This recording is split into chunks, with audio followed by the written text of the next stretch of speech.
Huge bucket for UNCW, but still a one. I'll let the shoe to get it. If he runs in there, somebody got to screen him.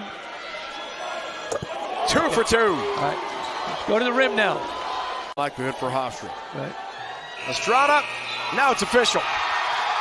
In overtime, UNCW takes out top-seeded Hofstra by 6 to extend his career.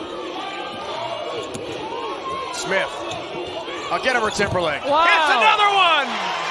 Unbelievable. Contested shot again for Rain Smith. Incredible.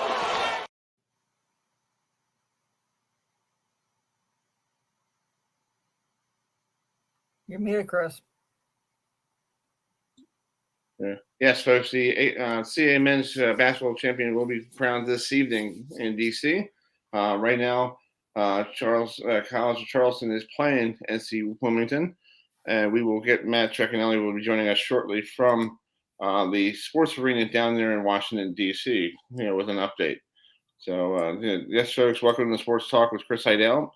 Today's date is March 7th, day after a birthday for myself. So hopefully everybody, thanks for all the birthday wishes for everybody who gave it the opportunity to say happy birthday to me. Coming up, and basically in 5 minutes or 4 minutes, the Penn State men's lacrosse coach, Jeff Tambroni, will be joining us. He won his 100th game this past weekend against Penn, so we'll talk to him about that, and then we'll check in with Matt Trecannelli down in DC after that interview. And then at 7:45, the Mount St. Mary's men's lacrosse coach, who is a friend of our program, Tom Granite, will be joining us. Is that I'm saying it right, Adam? Gravante. Okay, so we'll let you bring that in. So so Tom is already logged in, so he will be on shortly afterwards. So just to see if it works. So last night down in DC, the 4th seed North Carolina Wilmington beat Hofstra in overtime, 79-73. You saw a little clip of that from the folks at CBS Sports Network. Our good friend Dave Ryan, who is a friend of our program, had a chance to run into him over the weekend. So he's a little busy right now working. So he's on the call right now down there in the DC area at the Sports Entertainment Center down there in beautiful Washington, D.C. Let's look at other stuff going on here. We will have the women's coach from Towson, women's coach, Coach Harper, will be joining us. The Lady Tigers are the number 1 seed in the CAA women's tournament, and that's going to be right down the street, Adam, right where I am. It sure is, Chris. Oh, yes. Yeah, in Towson. So I might just stick around here this weekend. And coming up at 8:30, we're going to have the head coach of the number 1 ranked team men's college lacrosse, the Virginia Cavaliers, and they won earlier. Yes, today against Johns Hopkins. Lars Tiffany is going to join us, to review the game, and they have a really big time opponent coming to Klockner Stadium, the defending national champion Maryland Terrapins. Oh, big game this weekend, huh? Next weekend. Next weekend. Yeah. So yes, coming up at 8:30. Yeah, he's actually Coach Tiffany is actually here in the Baltimore area because they played Hopkins this afternoon, and they beat Hopkins by a score of 18-13. So that's a very competitive game down there at Homeland Field down in the city, in Baltimore City. So it's not bad. Good game. Now I saw some highlights of it. Here's a clip of a highlight from the folks at ESPN. Here's a nice pass, nice sidearm slingshot by one of the Virginia Cavalier attackers, or the long stick man. I think he was a long stick guy. Yeah, I do believe he is, Chris. Yeah, Griffin Schultz with the goal for the Cavaliers, who are number 1 team in the country. Not bad for their basketball team as well. They're going to be playing in the men's ACC men's tournament down at Greensboro this week. That's where our good friend Dan Tortora is there in Greensboro. So shout out to Dan Tortora out there down there in Greensboro, enjoying the weekend of a week of basketball. 15 teams right now. Notre Dame is playing Virginia Tech in the first round. So last year's defending champ has to go try to win 4 games, and they did it last year, so they could probably do it again this year. So that's going to be an interesting game as well. So this week for Towson women's basketball, they have a bye. They will be playing on Friday at 12 noon against the 8th seed between Hampton University and Delaware. I think Delaware was Delaware and Monmouth is the two teams. Yeah, I couldn't remember which one. Yeah, that's right. Yeah. So we're waiting for Coach there from Penn State. I was in the meantime, I was talking about some stuff we have coming up at 9:00. We have this young lady who bowls on the WPBA. She'll be out in Phoenix, Arizona, this Friday night, bowling with our good friend, Kyle Troop, and here's a little shot from her from bowling last year down in St. Petersburg, Florida, right in the pocket. So she's from England, so our good friend will be joining us tonight at 9:00. And we're waiting for the coach from Penn State. Hopefully he'll be joining us here shortly. We don't want to jump ship here. So we'll see. Tom, we see Tom already in the queue, but we're gonna try to keep Tom waiting till 7:45 like he wanted to. So anyway, that's what's going on. And also in this state, in 1996, Magic Johnson became the second NBA player to basically. There's a picture of the Magic. Yeah, Magic Irvin Johnson. Yeah, who became the second NBA player to reach 10,000 career assists in the NBA. So good career for Magic Johnson, who won a lot of. Look at this pass. Yeah. Oh, that's incredible. I mean, yes, Pat. You wouldn't see that in the NBA today. No. Yeah. Yes, Pat Riley. Yes, Pat. Yeah. Yeah. So let's give Matt a call here. I know he's been logging up on the phone here. Hold on a second. Hold on a second.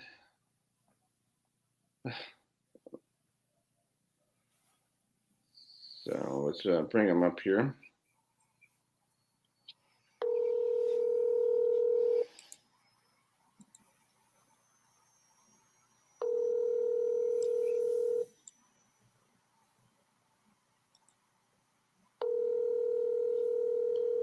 Okay, where is he?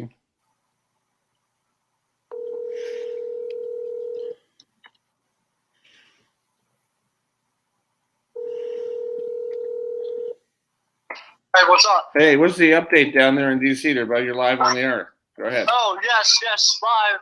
Update in DC, the CAA Championship. The score is UNC Wilmington 21 and Charleston Cooper 17. Okay. And 6:39 left to go in the first half. So what is your take in the first half here? Who looks tired?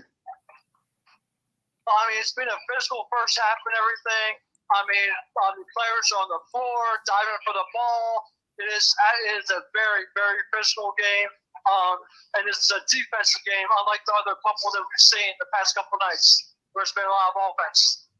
Yeah, they have Charleston has a guy who was a transfer from a Division II school in West Virginia. And his name is Holton, Holledn. He's a big, tall guy. And he played with a patch. Adam, he played with a patch last year on his. Wow. Yeah. Yes, he did. Yeah. So all right. So give the folks the score real quick before halftime. What is the score right now? The score right now is UNC Wilmington 21, Charleston 17. All right. We'll check back with you later. Okay. Thanks for the update. Yep, no problem. All right. That's it. All right, folks. You heard the update there from Washington, D.C. NCW is up 21-17 over Charleston, who's the second seed in the tournament. So, and they're trying to get a win the conference because they have 30 wins there. Yes, and they were ranked earlier this year in the ESPN USA Today poll.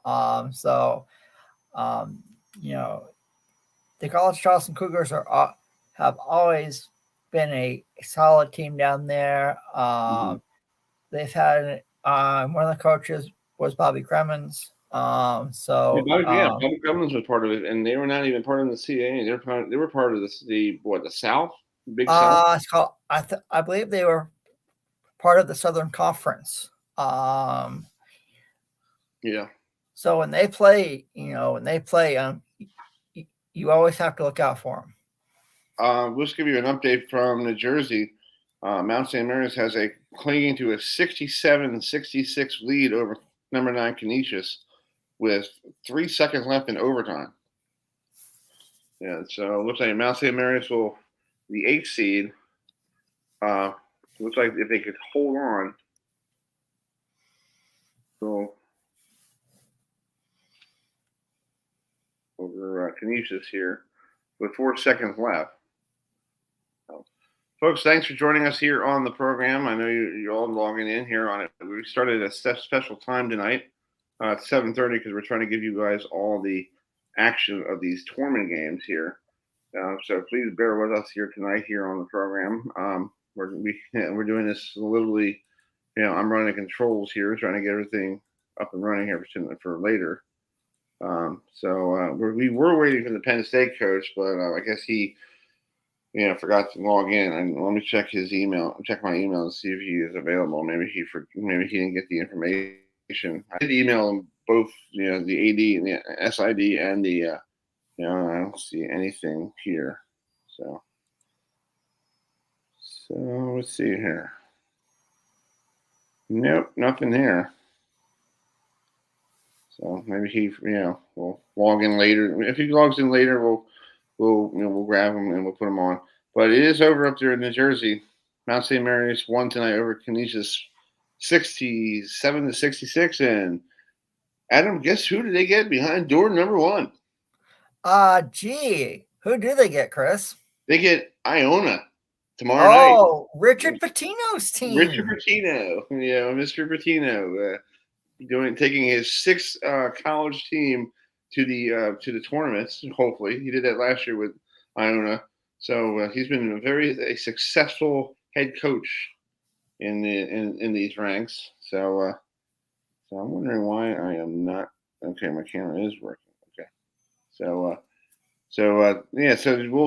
coach will be joining us from the Mount St. Mary's coach will be joining us at 8:45 by phone. Who's a friend of our program? He'll be joining us. So let's bring that up tonight here, folks. 8:45. Dan Engelstad will be joining us. Who's a friend of our program. We had him in the beginning of the year. We had him on during the COVID years. Mm-hmm. Yeah, so he's been part of this program for a very long time. So right now it's tied 21-all. Adam, down there in DC between Charleston and NCW. Looks like it's going to be a very competitive. Looks like it's going to be a very competitive game tonight, Chris. Yeah, with 4 minutes to go here in the 4:28 left in the first half.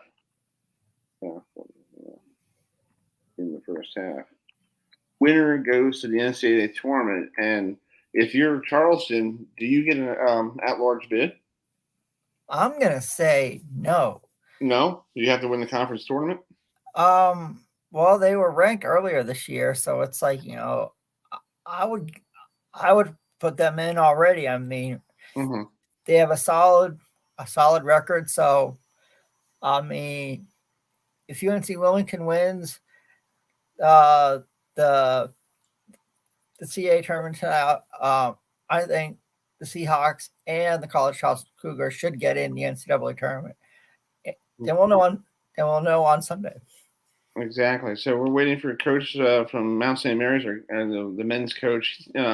This weekend. He's home. If you're looking for some great lacrosse action, you can go up to beautiful Emmitsburg, Maryland, to see that. So, Adam, you want to welcome him in? Yeah, our first guest tonight, he's in a new conference this year, moving over from the NEC to the MAAC, and that is a solid men's college lacrosse conference. So let's bring on our first guest tonight. He's the head coach of the He's the coach of Mount St. Mary's, Coach Tom Gravante. Coach, hey, Coach Tom, how you doing? Good. How you guys doing? Doing great. Thank you so much for coming on tonight. We're doing a little late start. We normally do it at 7, but we're trying to get all these tournament games in for and not bad for the men's team there at Mount St. Mary's. They moved on and they take on the top seed of in the tournament tomorrow. You know what? That's fantastic. Actually, both our teams won today in Atlantic City. Oh, wow. So both of them, I think, were seeded 8, and they knocked off whoever they played. I wasn't able to get on there and see what was going on. I know they had a couple late season wins that boosted them up in the ranks, which is fantastic. So I'm awesome. very happy for both those coaches, Antoine and Danny. Yeah, it's great that you guys are in a brand new conference this year. It's like you're not in that Northeastern Conference anymore. You're in the MAAC conference, the Metro Conference, right? Yeah, it's called the Metro Atlantic Athletic Conference. We were in it before. Okay. Before we went to the NEC. I really liked the conference when we played in it. We did well in it. The NEC was a stronger conference in terms of the lacrosse schools. Not that the MAC isn't, but it was a step up in ability. You see some of those teams now are ranked in the top 20, like St. Joe's,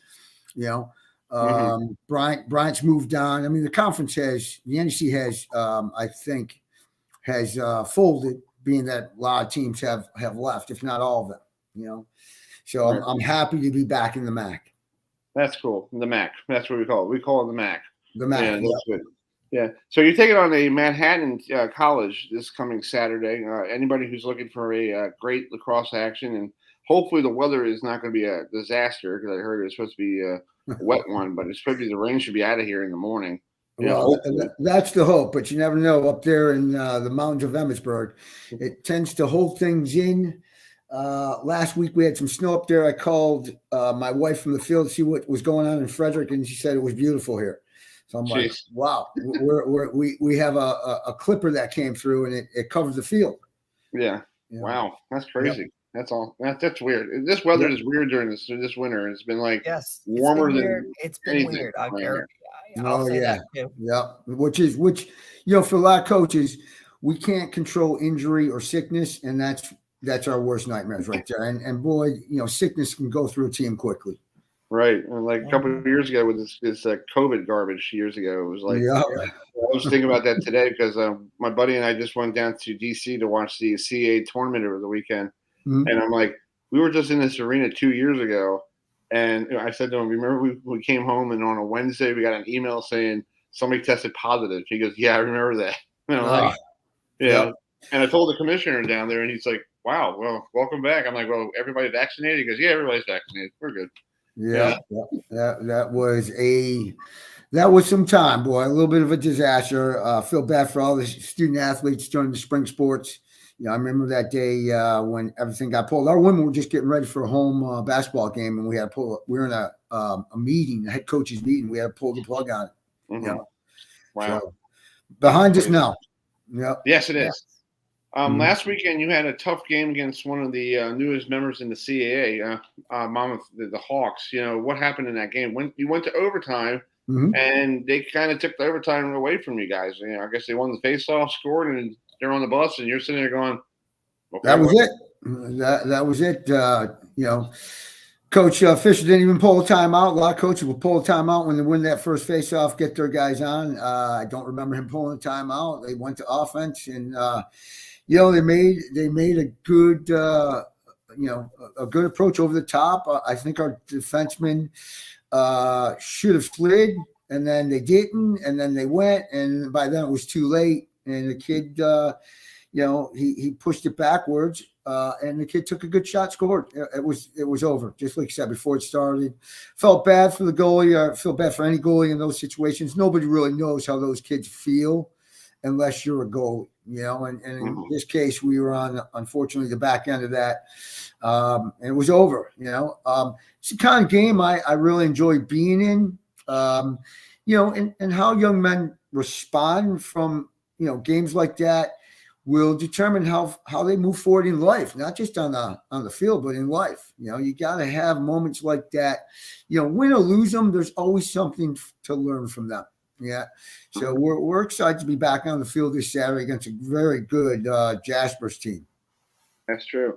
Adam, you got a question? Yeah, Go ahead. I was looking at your non-conference schedule, and is your non-conference schedule set a couple years for in the advance, 24 like season? other sports? Adam, say that one more time. Let me make sure I heard you correctly. Is your non-conference schedule set a couple years in advance, like other college sports, like football? Well, I'm probably one of the few guys, and I think a lot of coaches has caught on to me at the beginning of the game handshake.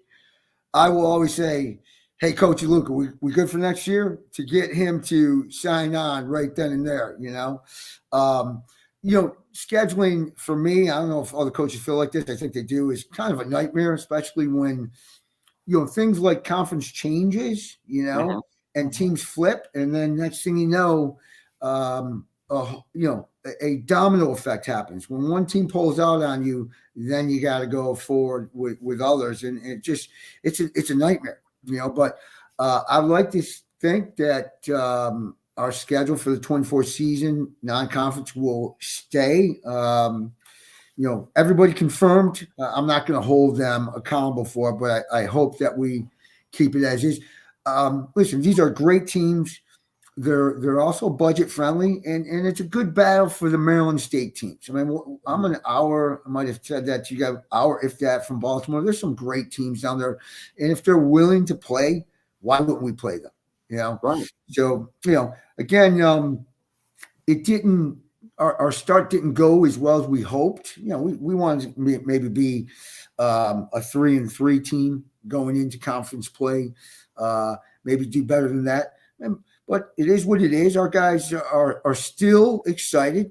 And listen, if they weren't unhappy, I would be alarmed as a coach, because if losing doesn't hurt, then I think you're going to have issues. I don't want to say that you're a loser, but if losing doesn't hurt in life, you're going to have some issues, and our guys are still, they're still excited about 9 games to go in the conference.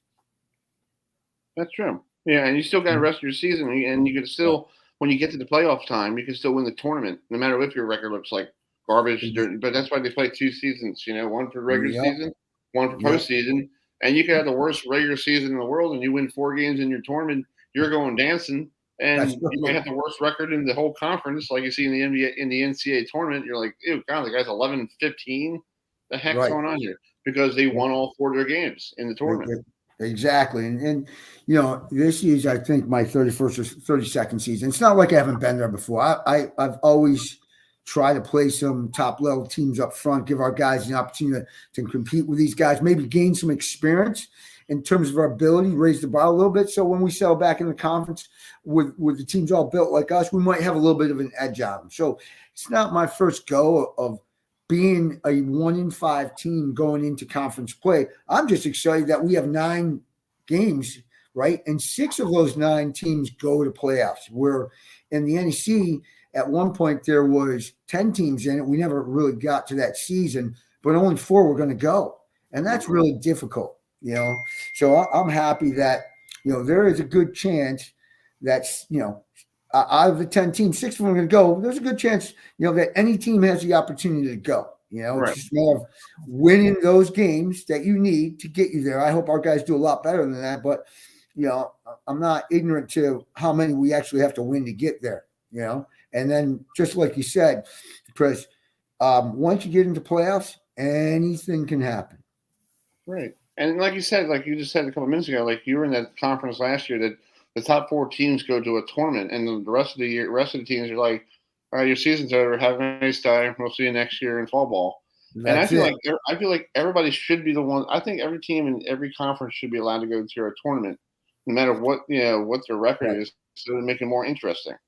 Well, I've lobbied that for years, just to really improve the student athlete experience for kids or young men, and basketball has developed that model. There's 11 teams in that league, right? In, the MAC league, and they all went, which is great. Eventually they may trim it back. I don't think. I hope that they don't. Because I think it's great, and I think we should develop that across the board in the MAC for all the other sports as well. Exactly. And you got one more question for Tom? Yeah. Now, which conference game do you think will be the toughest this year? I've looked on. You play, like you said, you play Manhattan this weekend. You have Sacred Heart. You have Long Island, and plus you have a team that I didn't think had a lacrosse team, and that's VMI, the Keydats down in Virginia. So, what conference game do you think will be the toughest? You want my honest opinion, Adam? All of them. There you go. In my opinion, right, my professional opinion, anybody can beat anybody. Yeah, You gotta show up. Yes. Manhattan was the 22 preseason, I think, or actually St. Bonnie's was a 22 preseason conference champ, right? And they got knocked out by Manhattan. Manhattan ended up winning it, But even if you move forward and look at the start of this season, and I watched the game, very similar to ours last year, right? Manhattan goes into Marine Corps Stadium. Historically, that Manhattan doesn't win, right? It probably set it on, one of those online gaming, what the line was or what the percent of them winning. Hey, they did the unthinkable, and they were down 4-1. They played a good game, man. They beat them. I'm not going to discredit them. So, again, I've watched them play. I've looked at their schedule. They don't have any layups, right? Which most teams don't. Everybody's good. So they're battling, and they're 3-2. This is going to be a good game, and it's it's the conference season opener. Exactly. Yeah. Well, Coach Tom, thanks so much for coming on tonight. We love having you on, and good luck this weekend. And we'll try to talk to you a little bit later down the road, and we'll see how everything goes. And maybe you'll be 5-5 by the time we talk to you. Yes, I appreciate that, Chris. Adam, thank you. It's always a pleasure. Yes, sir. All right, folks, have a good one. You got it. Yeah, bye. All right, that's the coach of Mount St. Mary's University, Coach Tom Grananente, right? Yeah. Yep. All right, cool. Before we go get Matt on the phone here, we got breaking news coming out of up in New York. Aaron Rodgers is talking to the Jets right now. Oh. Yeah. Aaron Rodgers got an okay by the Packers this evening to say, can we guys speak to the Jets? And the Jets are leaving on a jet plane right now, figuratively. Yeah. Heading up to meet with Aaron Rodgers. So what's your take on that, Adam? Wow. I mean, if Aaron Rodgers were to go to the Jets, we all know how good the Buffalo Bills are with Josh Allen. Well, the Jets are still trying to find somebody to replace Joe Namath since 1969. So they got to find somebody. Well, I mean, if Aaron Rodgers goes to the Jets, I think the Jets could be playoff contenders. I truly do. I mean, it would take. I don't think they could win the AFC East, right? Because you got to go through the Buffalo, but still,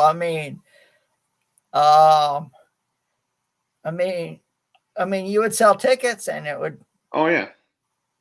Can only get people talking, especially all the newspapers up there in the New York, New Jersey area. Well, I'm from Long Island, and when I was growing up, the Jets were pretty good with Freddie McNeil and Kenny O'Brien and all that stuff. But ever since then, they've been. Yep, that's right, Chris. Yeah, that's basically about right. Yeah. Exactly. So let me get Matt on here. Matt is down in the arena down in this beautiful DC. With an update. This is our version of AT&T at the break. Yes. Yeah. So.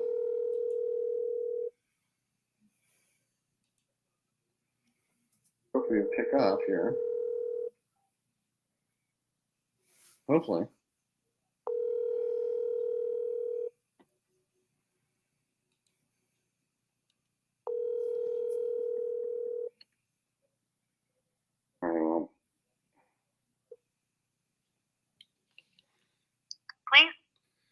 we'll get his update soon. But but down there it's 27-24. North Carolina Wilmington leads Charleston at the half. So and Charleston, we had the coach of NC Wilmington men's basketball coach on last year at the time. Yes, we did. We did. So hopefully we'll have him. Maybe next week we'll get him on. Because we do our show on Monday. Maybe we can get some of the coaches on. So Yep. So anyway, we'll get Matt on another time, folks. Let's give you the update here. NC Wilmington up 27-24 leads Charleston at the half. So let's bring in this gentleman, a brand new guest to our program. He was down in Greensboro, North Carolina, watched Virginia Tech made history. Kenny Brooks. Yes, they did. Kenny Brooks was a former James Madison coach who I got to know a lot in the CAA, who's been on the show periodically during the years we've been doing this. Beat another great coach that we normally have on the show, Jeff Waltz, and Louisville, Lady Cardinals, beating them, on Sunday. To get the first ever ACC women's title for the Lady Hokies. So let's bring in Mitchell Northam, who was down there, covering it down there in beautiful North Carolina. So Mitchell, thanks so much for coming on tonight. How was the experience like Sunday with that game? There's no Notre Dame versus Louisville this time around.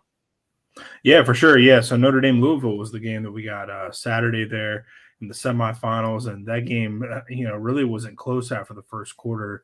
Notre Dame was missing Olivia Miles, and they just didn't really have the gas to keep up with Louisville in the semis. Louisville kind of went on its revenge tour there a little bit and kicked Notre Dame pretty good.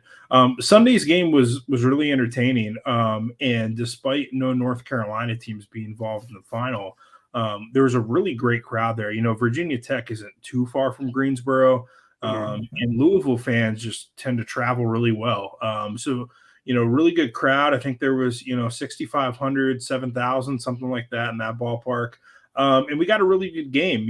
Virginia Tech took a double-digit lead at one point, but Louisville, I think, got it within, 5 or 6, 2 possessions there late in the fourth quarter. But, Georgia Amore and Elizabeth Kitley were just the difference. And, Louisville had some trouble shooting. Haley Van Lith didn't have her best game. But yeah, great atmosphere. And yeah, first ever ACC championship for Virginia Tech. And Kenny Brooks is the first black head coach to ever win an ACC tournament title. Yeah, and I knew Kenny Brooks when he was in the CAA with James Madison, and he was a very quiet coach, very good with the women's team down there in JMU. They were always in the CAA final. He always had a good record.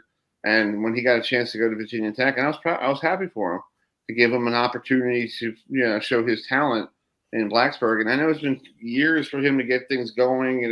Last year he had up and down years, and now he's finally got things clicking like he was in Harrisonburg.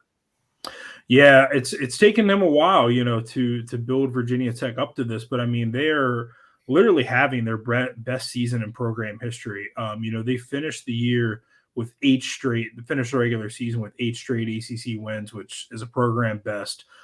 Elizabeth Kitley is a back-to-back ACC Player of the Year. They've never had that before. And now they've won 11 games in a row. And when you look at sort of the bracketology stuff, they have 10 quad 1 wins, which is tied for the most in the country. They certainly have a case to be a number 1 seed, which is kind of wild because they entered the ACC tournament as the number 3 seed. So to sort of elevate themselves to a number 1 now is really impressive. But yeah, I gave Kenny Brooks my ACC Coach of the Year vote just because I was just so impressed with what they were able to do down the stretch. And they're not a deep team. This is really a kind of a 6.5 player rotation for the most part. And they look like the ACC's best team right now, and they're certainly one of the hottest teams in the country with 11 wins in a row.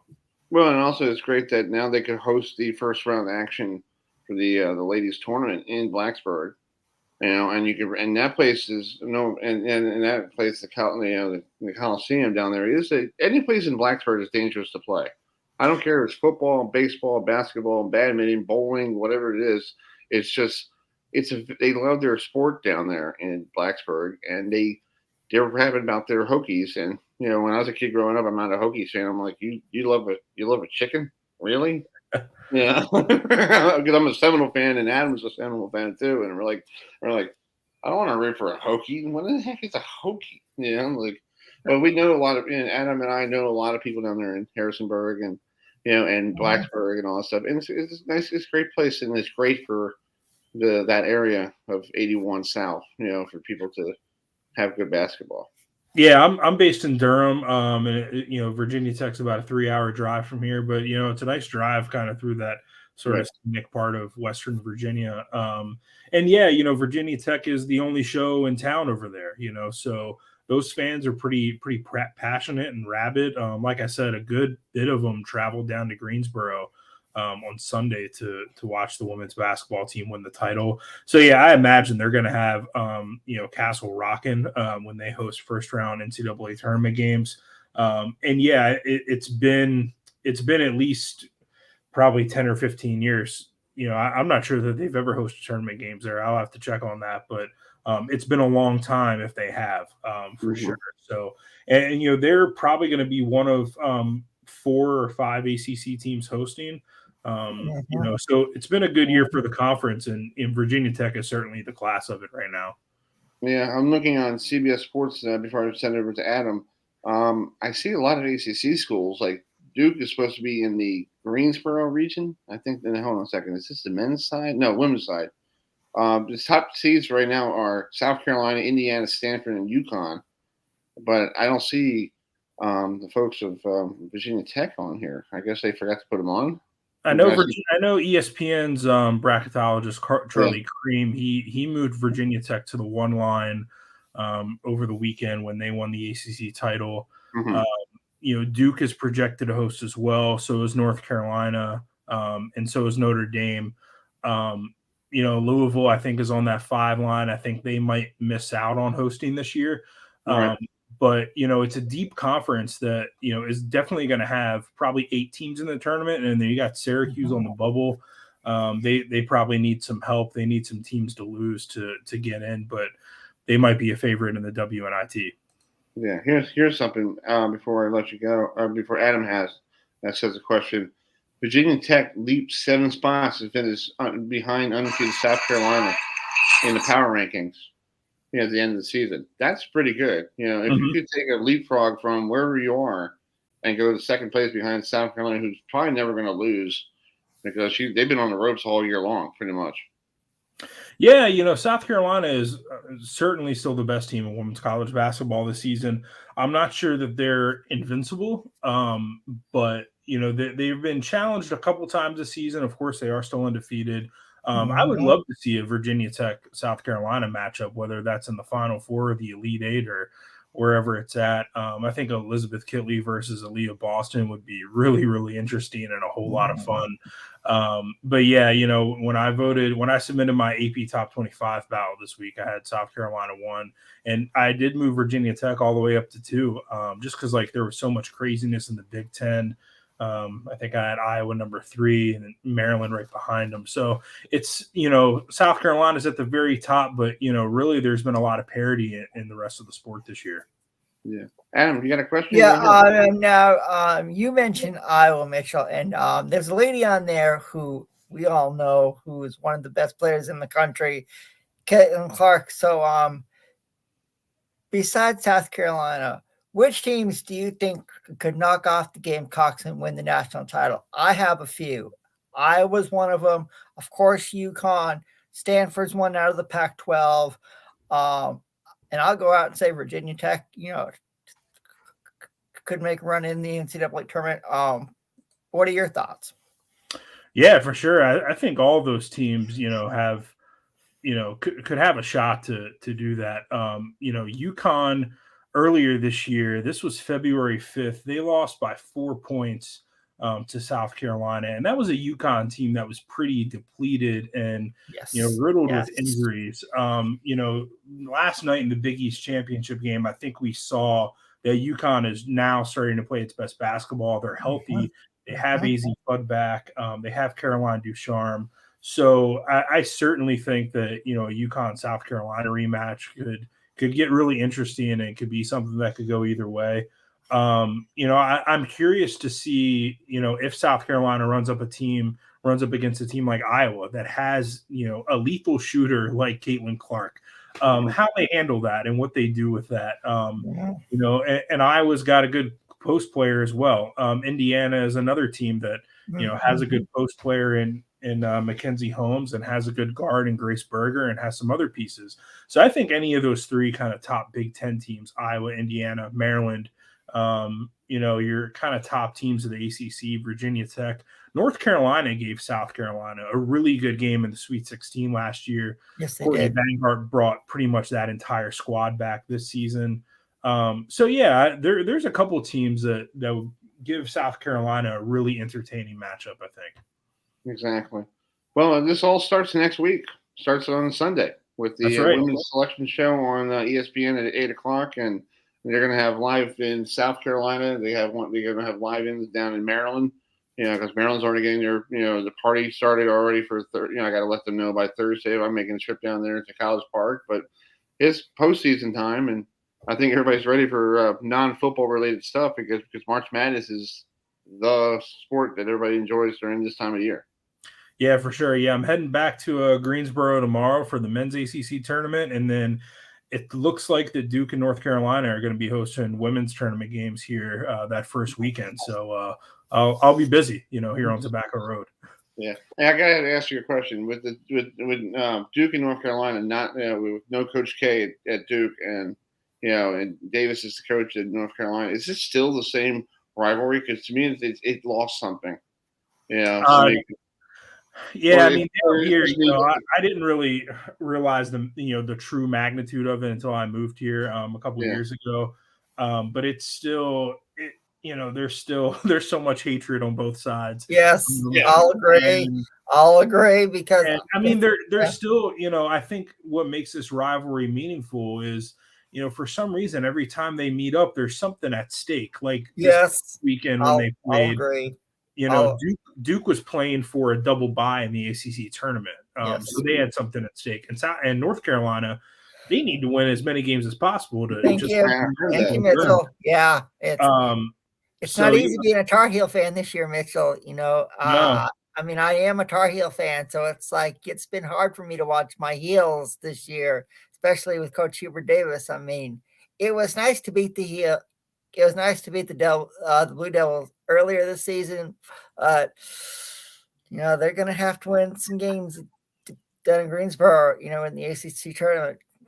Yeah. To get in because I don't think, you know, I think according to ESPN's Joe Lunardi, they're one of the first 4 teams out. So it's like they've got to win in Greensboro. So they pretty much got to win 4 games. Yeah, that's true. That's true. Yeah, and it's not going to be an easy road for Hubert Davis in those Heels. But as you know, guys, anything can happen, you know, come conference tournament time. So it's called, since you live in Durham, Mitchell, it's called, I always like watching Duke, North Carolina. It's called, and it's not the same without Coach K on the sidelines for Duke and Roy Williams on the sidelines in Chapel Hill. It was a little weird this year, but sure, I always enjoy watching it.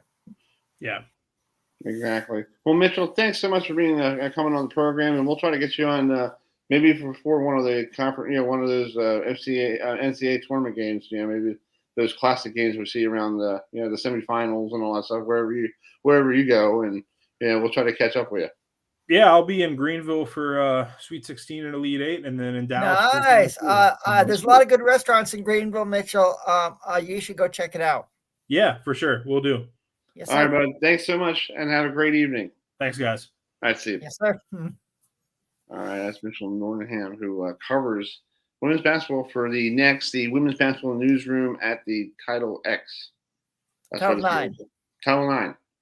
So I heard that. That's what, you know, what's going on. So, you know, we're trying to get a hold of Matt here. There's no timeout yet left here. I don't know if there is a timeout, but we have a tie game still, 27-all between NCW and Charleston.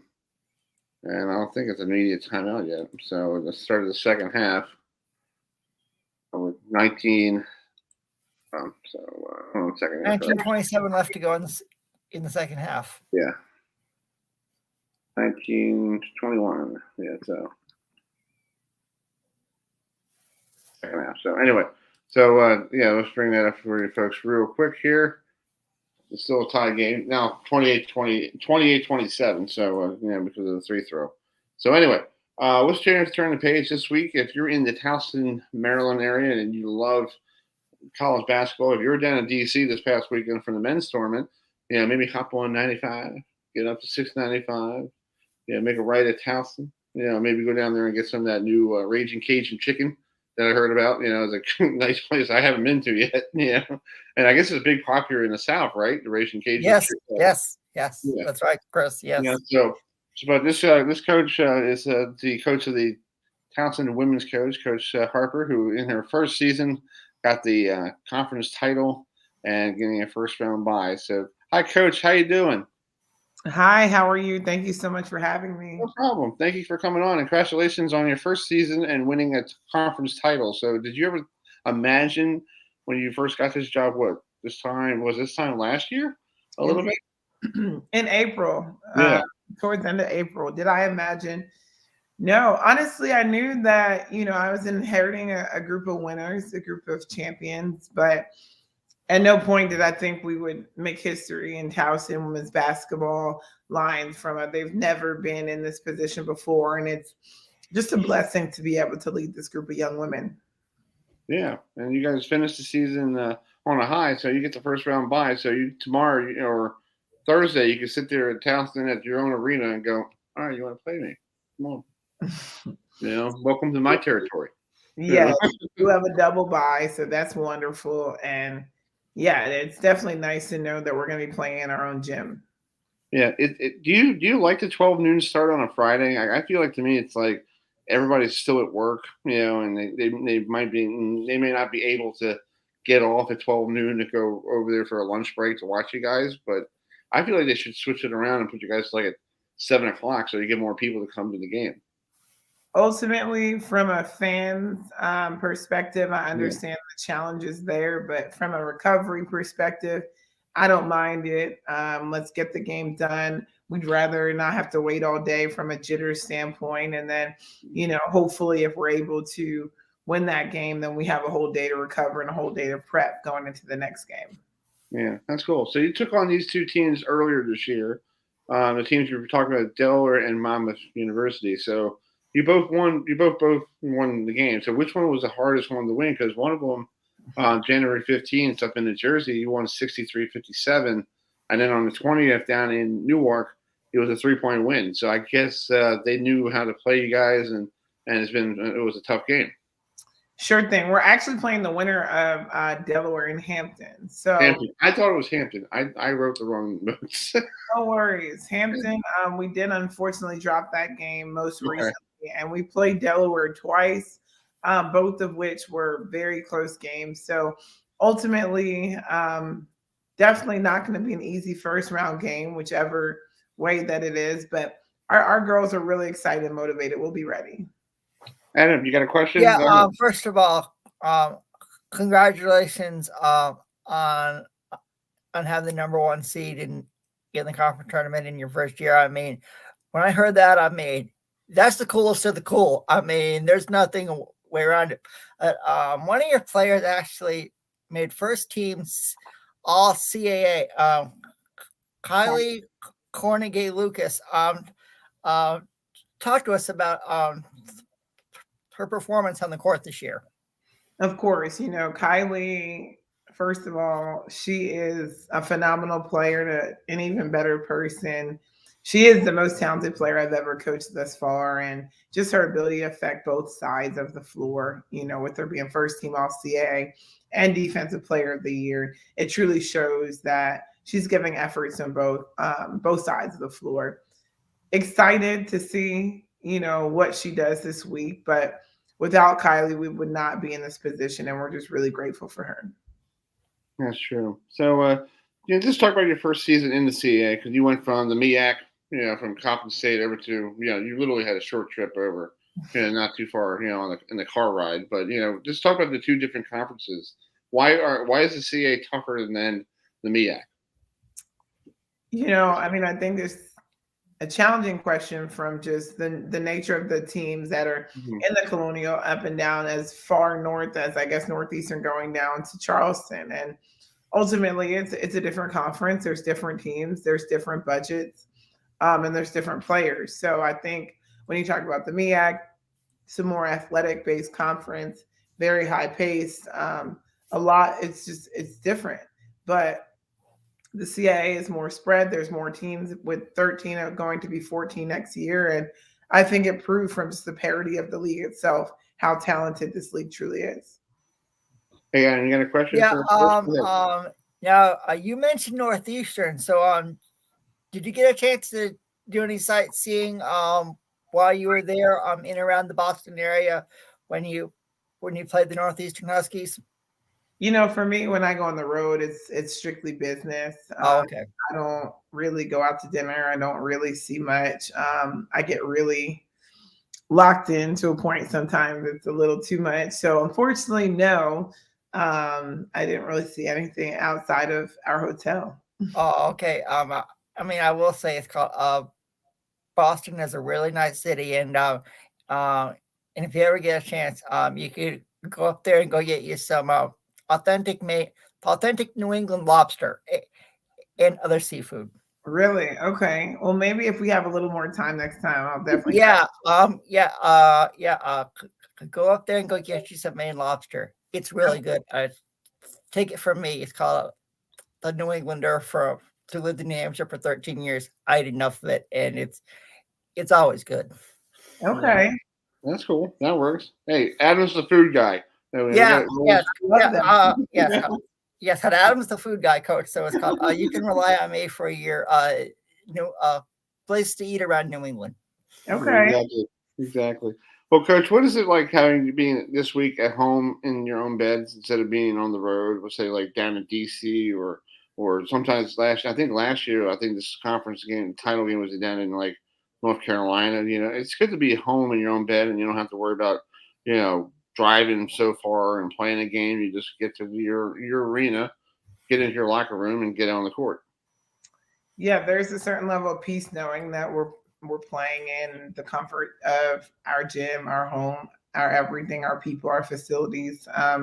But ultimately, it's a game that everyone has the same opportunity to go and beat the other person, right? So I think we use it as an advantage just from a comfortability standpoint, but we make sure that our players are locked in and focused on the importance and just the level of play, that we're going to really, really step into.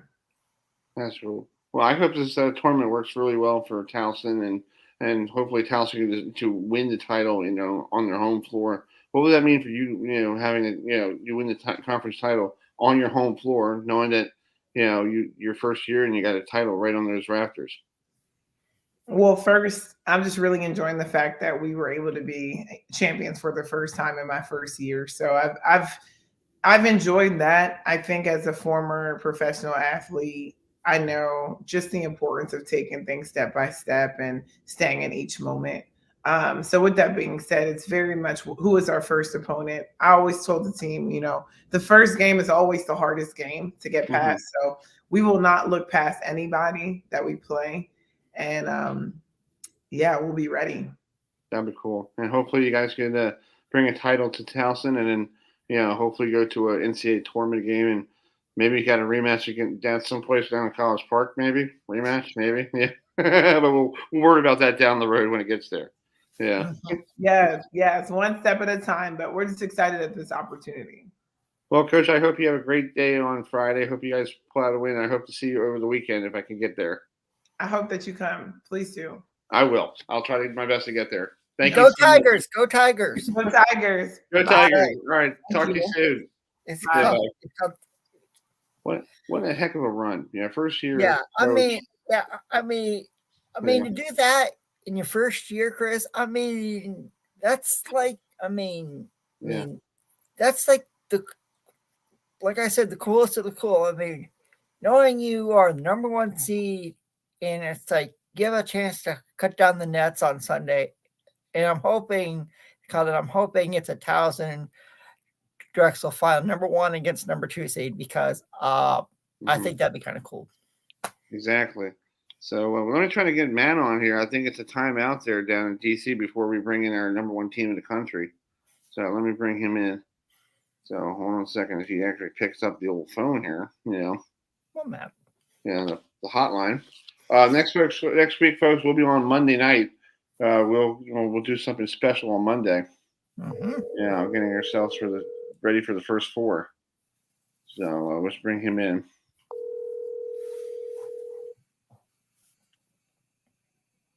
Hello? All right, Matt. What's the update down there in DC? Go ahead. Okay, so the update is Charleston is leading 38-31 over UNCW. 38-31. How competitive is this? Looks like Charleston got the ball to start the second half, and they got back right on the point after trailing at the half. Yes, Charleston was trailing, and let me tell you, they have taken full control with their defense, and they've gone ahead and they shot some threes. So, I mean, offensively and defensively, they've really stepped up in the second half. And that's why Charleston right now has a 7-point lead. And let me tell you, these fans are electric. This is an electric environment. Nice. So you guys that aren't here in DC right now, you guys are missing out. Well, Amen. Yeah. Amen. Well, you know me. I got to be in the control booth here, here in the friendly confines of HerbFM radio. Yeah. Exactly. Yeah. But for all of you out there listening, you all should be here. It is one electric scene. That's I mean, cool. the fans are into the game. Yeah. So, 38-31 with 15 minutes left in the second half. And, so what is your prediction? I know last night you had almost two games that almost went to overtime. Oh, yeah. That was extremely thrilling. My prediction is Charleston Southern is going to win, and I don't think it's going to be close. I mean, I think that they're going to win by double digits. I mean, that's just my prediction for what I'm seeing. Yeah, they're on a 16-4 run to start the second half here. So, Yep, that's true. And UNCW just went ahead and missed the shot, and Charleston has the ball, and UNCW just fouled Charleston. So they're going to be going to the free throw line. Yep, we just see it right here. We're on the delay. So, all right. So if you get a chance before the end of the game, the game's over, just say hello to Dave Ryan for us. Okay. Yep. Will do. All right, man. We'll talk to you before the end of the game. Okay. Awesome. Talk to you guys later. All right. See you. Bye. All right, folks. It's 8:27. You hear the score there. It's 38-31. Charleston. It's not Charleston Southern, folks. It's the College of Charleston, or just call it Charleston. They dropped the college part this year. Yeah. So anyway, that's what's going on down there in beautiful Washington, D.C. So pretty much, so Mount St. Mary's today, both women's and men's basketball team move on in the MAC tournament up there in beautiful Atlantic City, New Jersey. They're doing some high rolling. Yeah. Yes, they are. Yes, they are, Chris. Like we were kids growing up and watching the Professional Bowlers Tour, and they used to go to the Showboat. Yes. And they go, like bowling's best. Get some high rollers, and roll into Vegas. Yep. Yeah. That's and true, see, they got the lucky 7. I'm like, okay. Or it's called, or maybe you can roll box cars. Yeah. Well, we got some time until the Virginia Cavalier men's lacrosse coach joining us. Matt had a chance to talk to Hofstra. They were the number 1 seed in this tournament yesterday. Got knocked off by NC Wilmington. So here is the post-game interview that Matt Trecannelli had with the Hofstra player and coach. Matt Trecannelli with HerbFM Sports Radio. What did UNCW do differently from the last time that you played them to this time? I don't think they really did anything differently. They're a physical, good defensive team. We just we missed shots tonight. Our guys got cold. We got the same looks that we always get. We just didn't make them tonight. And then also, last season you guys went ahead and lost in the quarterfinals against Charleston.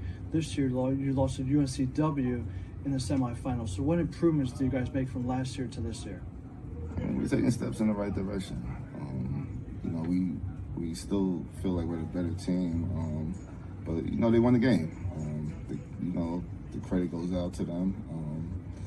they're having a really good year as well. Back. Yeah, so I understand how the coaches, it's very hard to talk to the media after they lost, So, True, that's true. yeah, but also Towson men's team came up short last night to Charleston. That's why Charleston's in the final. Only lost by 5, but big win for a big achievement for a coach. So let's let me see who this is. Hold on 1 second.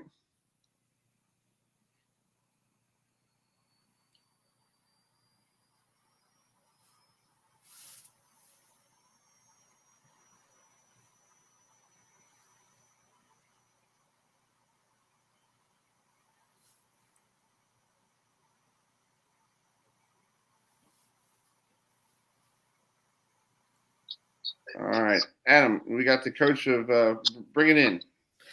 Our next guest won earlier today at Homewood Field against a very good Johns Hopkins University Blue Jays program.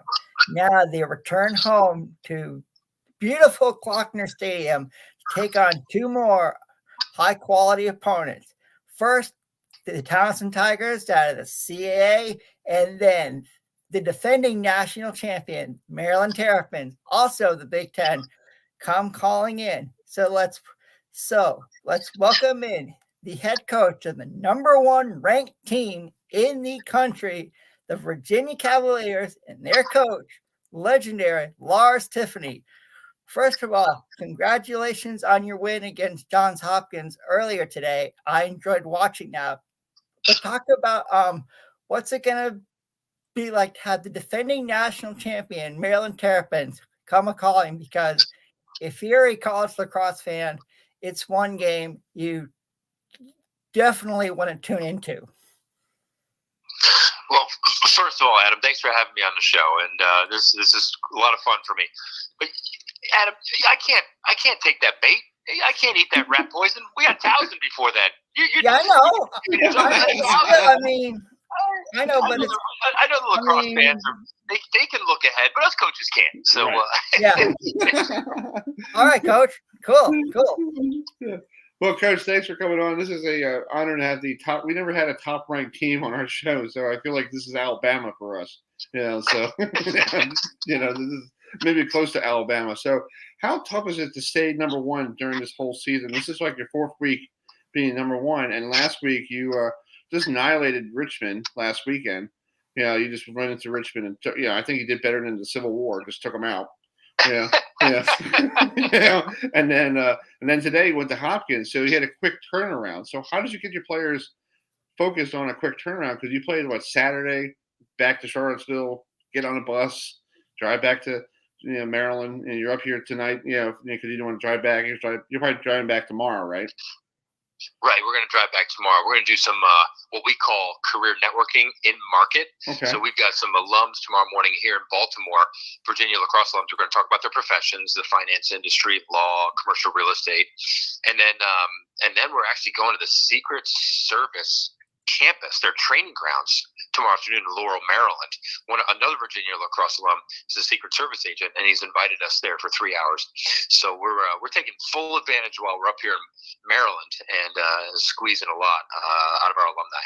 Yeah. But yeah, we're going to be it's a quick turnaround, but it's a quick turnaround too for Hopkins. They had a nice win over St. Joe's on Saturday, and so they had to bounce back quickly, and now they got to get ready for a very talented Syracuse Orangemen team too. Like, we've got to get ready for Towson. So I'm really happy with the way our offense played today against Hopkins, and despite being down a couple guys due to injuries, our defense, we've got to be better with a short interim between games with the scouting report, and we didn't do that today. We're used to having a week, but sometimes you don't get a week. Sometimes you play in an ACC tournament game, or maybe hopefully an SFA tournament game where there's not a lot of downtime in between. And we didn't step up today. We got to be better understanding matchups, understanding personnel, opponent strengths. But yeah, I'm really happy with our offense. Did Sean Kerwin, fantastic job as our offense coordinator, putting the guys in the right places. And so, yeah, erupting for 18 goals is a big deal, especially without Peyton Cormier. Yeah, just talking about playing against Hopkins. It seems like Hopkins, people don't realize Johns Hopkins were very known for lacrosse. They're not known for basketball or they know about football pretty much. But for you guys for lacrosse, and they're very good every year. And they used to have Dave Petramalo was the head coach. Now he's up in Syracuse, helping out, up there. So it's a different type of Hopkins squad that you've seen over the years. Yeah, and honestly, it's a better team than we played against last year. Hopkins came down to Charlottesville a year ago, and we jumped on them early and kept them down. This team today, Pete Milliman and his crew, they kept fighting back. They wouldn't let us pull away, and so I think it's a Hopkins program that, of course, has the greatest history in college lacrosse. The most storied history, all those national championships. And they've hit some bumps in the road in the last couple of years, but this team's better. I mean, that's a big win they have over Georgetown, and then St. Joe's on Saturday. So it's they're doing a nice job with that, with what they've got, and I think the future's bright for Hopkins. Yeah, it's almost like if you think Hopkins lacrosse, it's like almost like in college basketball. It's like Duke Blue Devils. In college basketball, they're always there this time of year, always doing well. They got a good coach and all that stuff.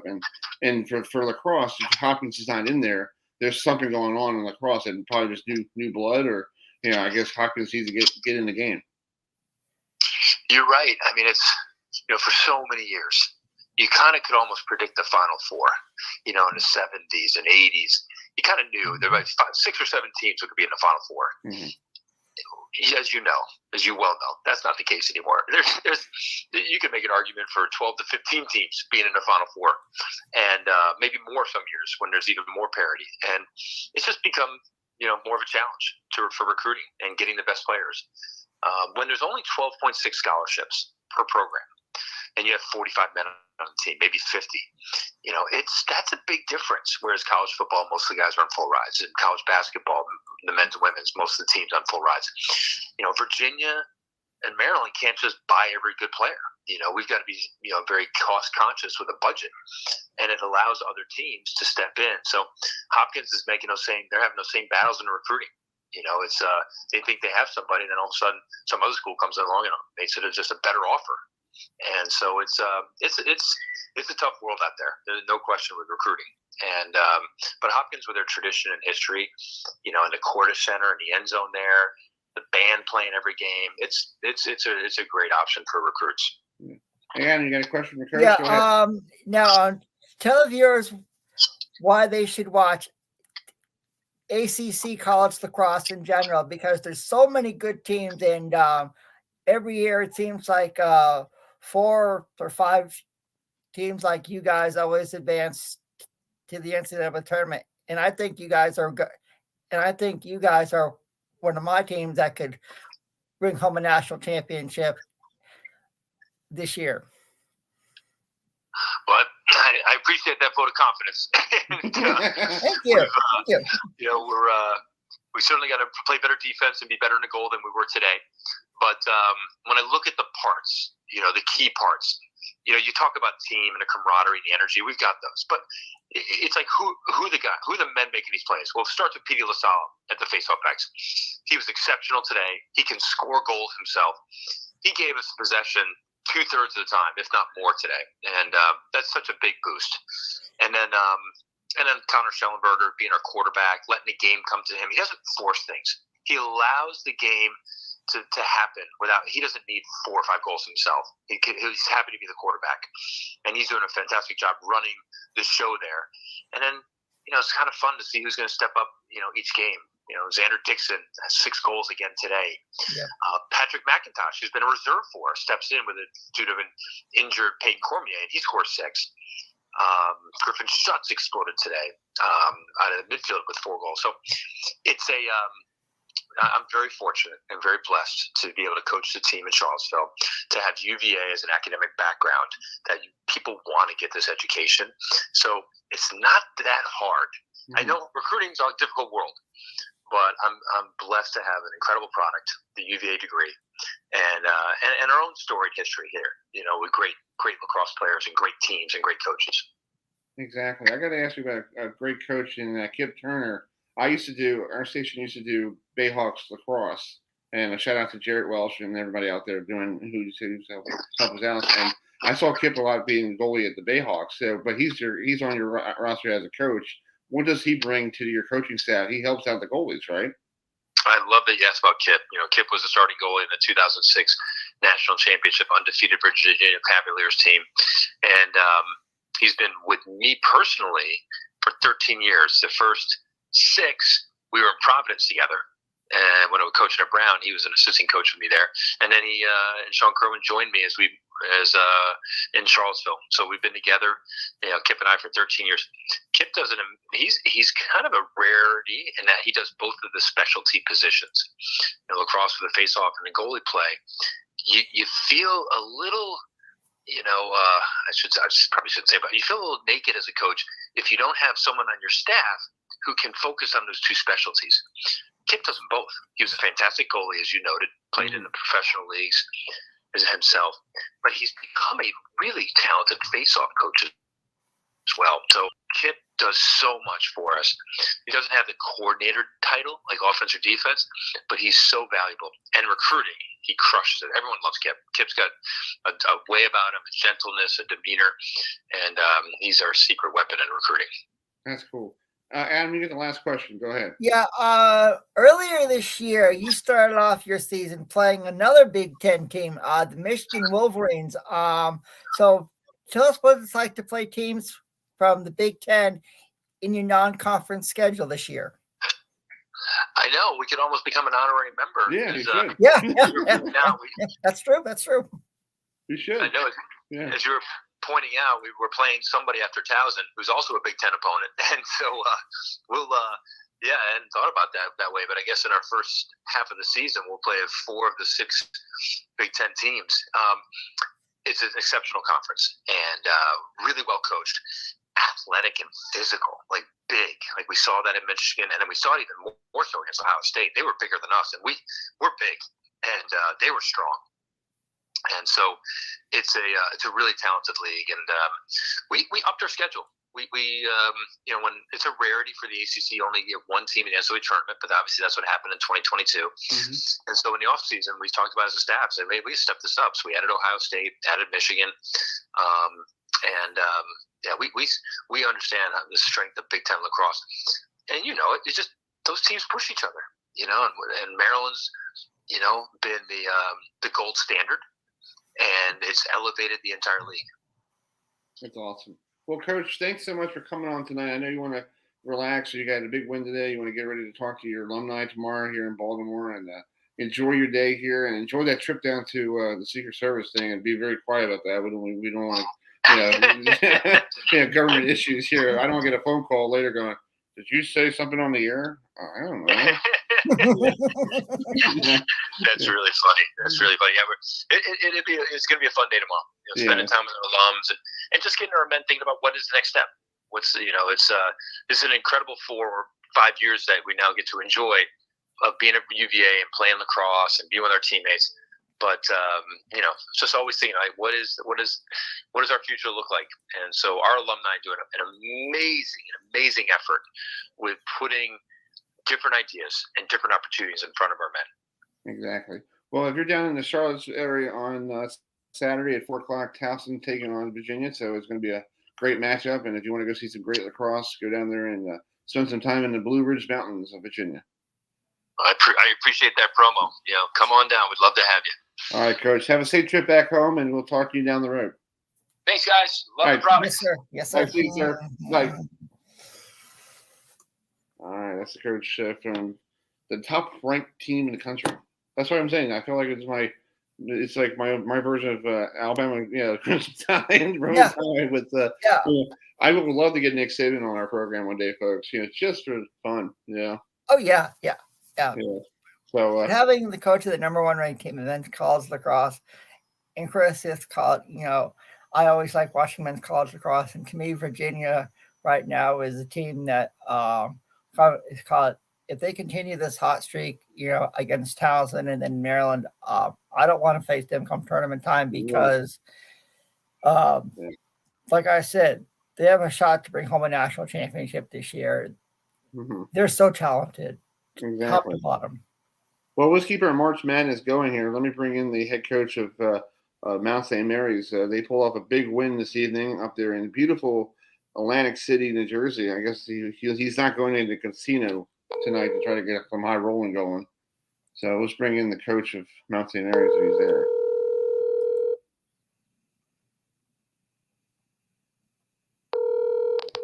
Hello. Hey, Coach. It's Chris Heidel from HerbFM Radio. How you doing? Yeah, good to hear from you guys. How are we doing tonight? Doing great. Congratulations on the big win. You had to go to overtime today. We found a way though, and that's March basketball, survive and advance. Exactly. So tomorrow you have to take on Rick Pitino, who played a week ago or 2 weeks ago at home.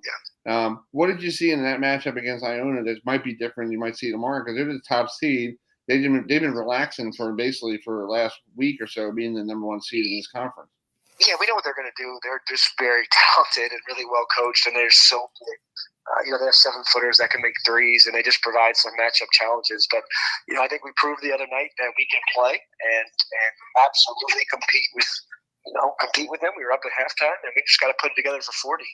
Our guys are probably going to be a little tired from tonight's overtime game, but they could be tired in a week. We got to find a way and grind one out tomorrow because it's going to be a great challenge. But our guys are confident, and if March does some crazy things, and it also you got to have belief, and our guys have that right now. Yeah, you had a couple of years ago. You ran right through the conference in the Northeastern Conference. You went to the NCAA tournament. And I know that was the first 4 game down in Texas, but still, the thing was Texas, right? Was it Texas? No, we played our game. Our women's team went to Texas. Okay, I can't remember. We ended up going to Indianapolis. That's where everybody was in Indianapolis. I can't remember. It was like everybody in one area. Yeah, I was in Indiana. Yeah, my guys.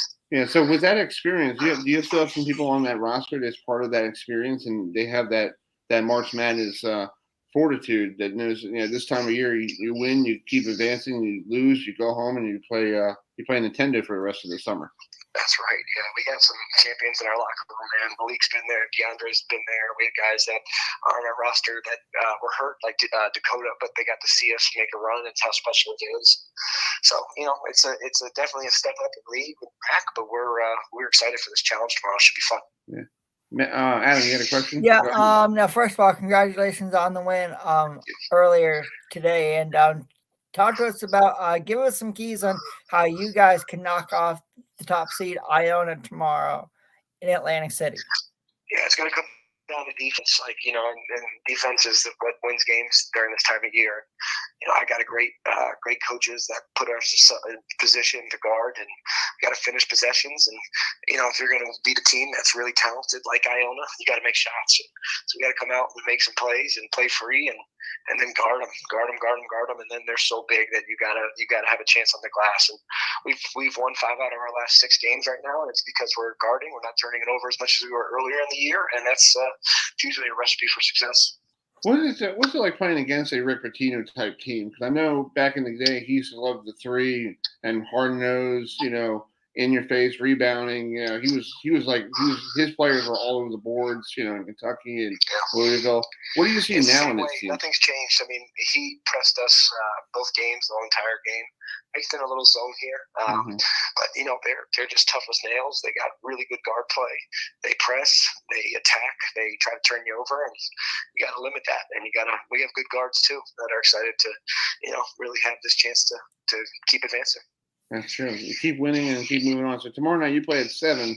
So you got to basically, it stinks. You guys have a full day almost. You got to what do you do to keep your players focused? They have still have to school. They could use more time. I mean, it's a quick turnaround. So for us, it's we're gonna have breakfast at 10:30. We got noon.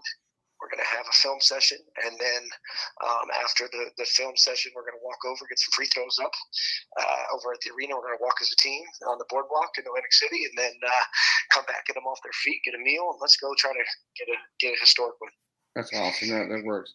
Well, you can watch that game tomorrow night, folks. If you have ESPN Plus, you can watch the MAC game. And Coach, keep on winning, and we'll keep on having you on. Okay. God, I love being on, guys. You guys are the best. Enjoy your night. Thanks, all right, man. Thanks. Thanks, Bye. All right, that's a good friend from Mount St. Mary's. We love having him on. Yes, we do. Yeah. Coach, if you just logged in here, we try to have the best talent we can. Yes, we do. Yes, we do. Little point there, Yes. I mean, it's pretty cool for us to have a number one ranked coach come on. So it's called. It's like. I think that was one of the coolest interviews we've ever done, Chris. To have Lars, Tiffany, to have the head coach number one ranked. Yeah, college lacrosse team in the country. That's saying something.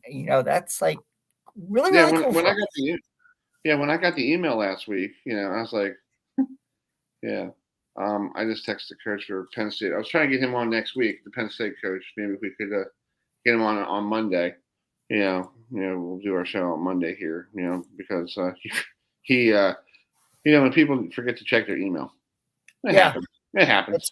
It's true. Yeah. So next week here on the program, we have a great interview lined up next week. There is 2 teams in Frederick this year for minor league baseball. We have the manager of that team, the Frederick team. They're still working on the name. I don't know how they get the name. They're still trying to figure out what they're going to call it. I think they should call it something to do with Maryland or something. You can't call them the Keys because they're already. No, that's true. That's true. So he'll be. So it'll be Mark Minconi. He'll be on next Monday night. At I think I said 7:30 to him today. Yeah, 7:30 on the program. Been a long time minor league player. In the minor league, spent some time. We're going to play a clip here, real quick. Here I have a clip. A long-time player. He played in up there in Syracuse. This is before the Mets took over. So he was part of the Chiefs up there in Syracuse, New York. So he was. So he's now the manager of the new Atlantic League team in Frederick. So he'll be joining us next Monday night from Phoenix, Arizona, or somewhere in Arizona, because he's doing spring training with different organizations. So we'll have a chance to speak to him. So if you're a Frederick Keys, Frederick baseball fan who likes to know about this Atlantic League, he'll be joining us, and he'll take your questions, hopefully, if you have some. You can always email us. You can see it down at the bottom here. You can tweet us a question, or you can email us at HerbFMradio@gmail.com right there after breast cancer awareness. So not bad. So tomorrow night, right now, with 7:39 left in the second half, NCW of 51-45. If they win, we'll try to get. Next week, we'll try to get the NCW Wilmington coach on because he is a friend of our program. Yeah. So next week, we'll try to do everything we can to get coaches, players, people who are in this area, who make the state of Maryland proud and North Carolina proud. Thank you. Thank you. So we'll try to get somebody who's in the Asheville area. Maybe we'll get somebody who's in your neck of the woods, Adam. Yeah. I mean, you can always contact the coach of the UNC Asheville. Yeah, maybe we can get him on, and maybe we could get somebody in, like if there's a player from that area. Yeah, and we can show people that you can be successful even if you live in a small town. Can. Yeah, sure can, Chris. That's right. Yeah. Yeah. So let's we're still waiting for our good friend from the Women's Professional Bowlers Tour there, Adam. Verity Crawley's going to join us because she's going out to Phoenix, Arizona for a very cool event that's taking place on Friday in collaboration with the PBA Tour and NASCAR. It's the Go Bowling PBA NASCAR Invitational. So we're going to have Verity on to talk about it. And maybe next week. I know Monday the bowling people roll into Akron. I don't know if they have practice on Monday. Maybe we could get Kyle Troop to come on and talk about it. Sure, why not? I mean, I talked to Kyle last week, and right away he texted me right back. I guess I'm on his special side. Yeah. Yeah. Yeah. Gotcha, Yeah. Chris. Gotcha. Yeah. And maybe we could get him and the Iceman on. Maybe we could talk about this. We were trying to get one of the people who are one of the NASCAR drivers. They call him the Cuban Missile. Eric Almirola. Yeah, but he is under the weather tonight. Yes, he is.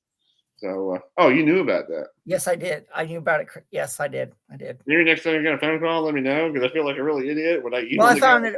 Well, I saw it online.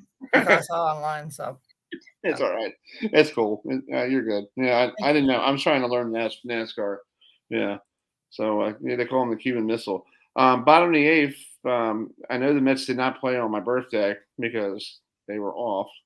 The Mets right now have a 5-2 lead over the Houston Astros, and that is a goner by that's an RBI single. So the Mets scored.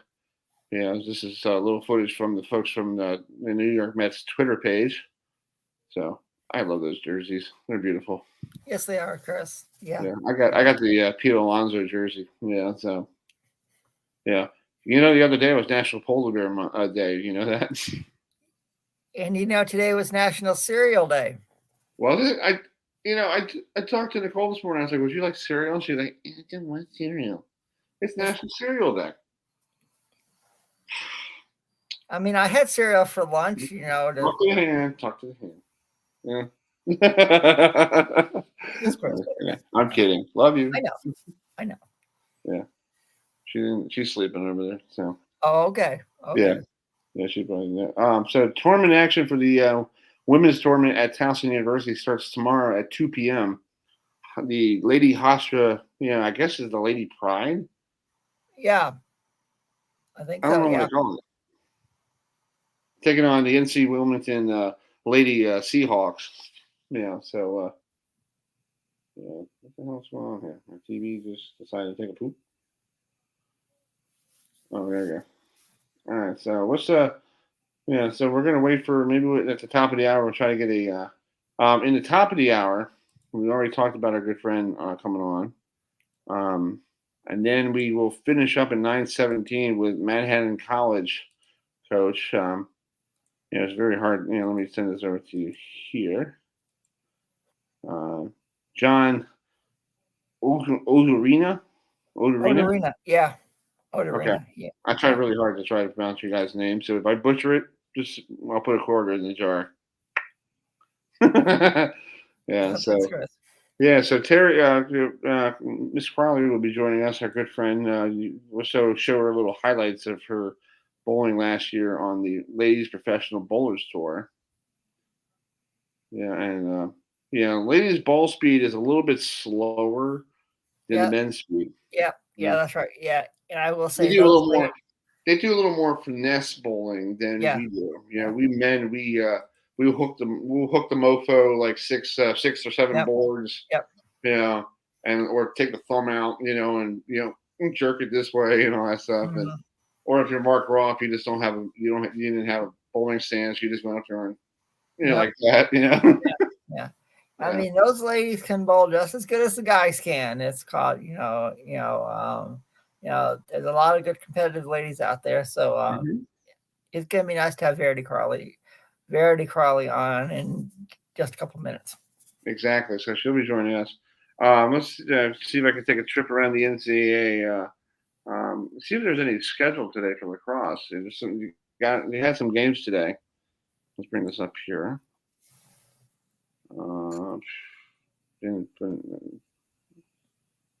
Okay, Dartmouth University beat Hobart by a score of 20-16.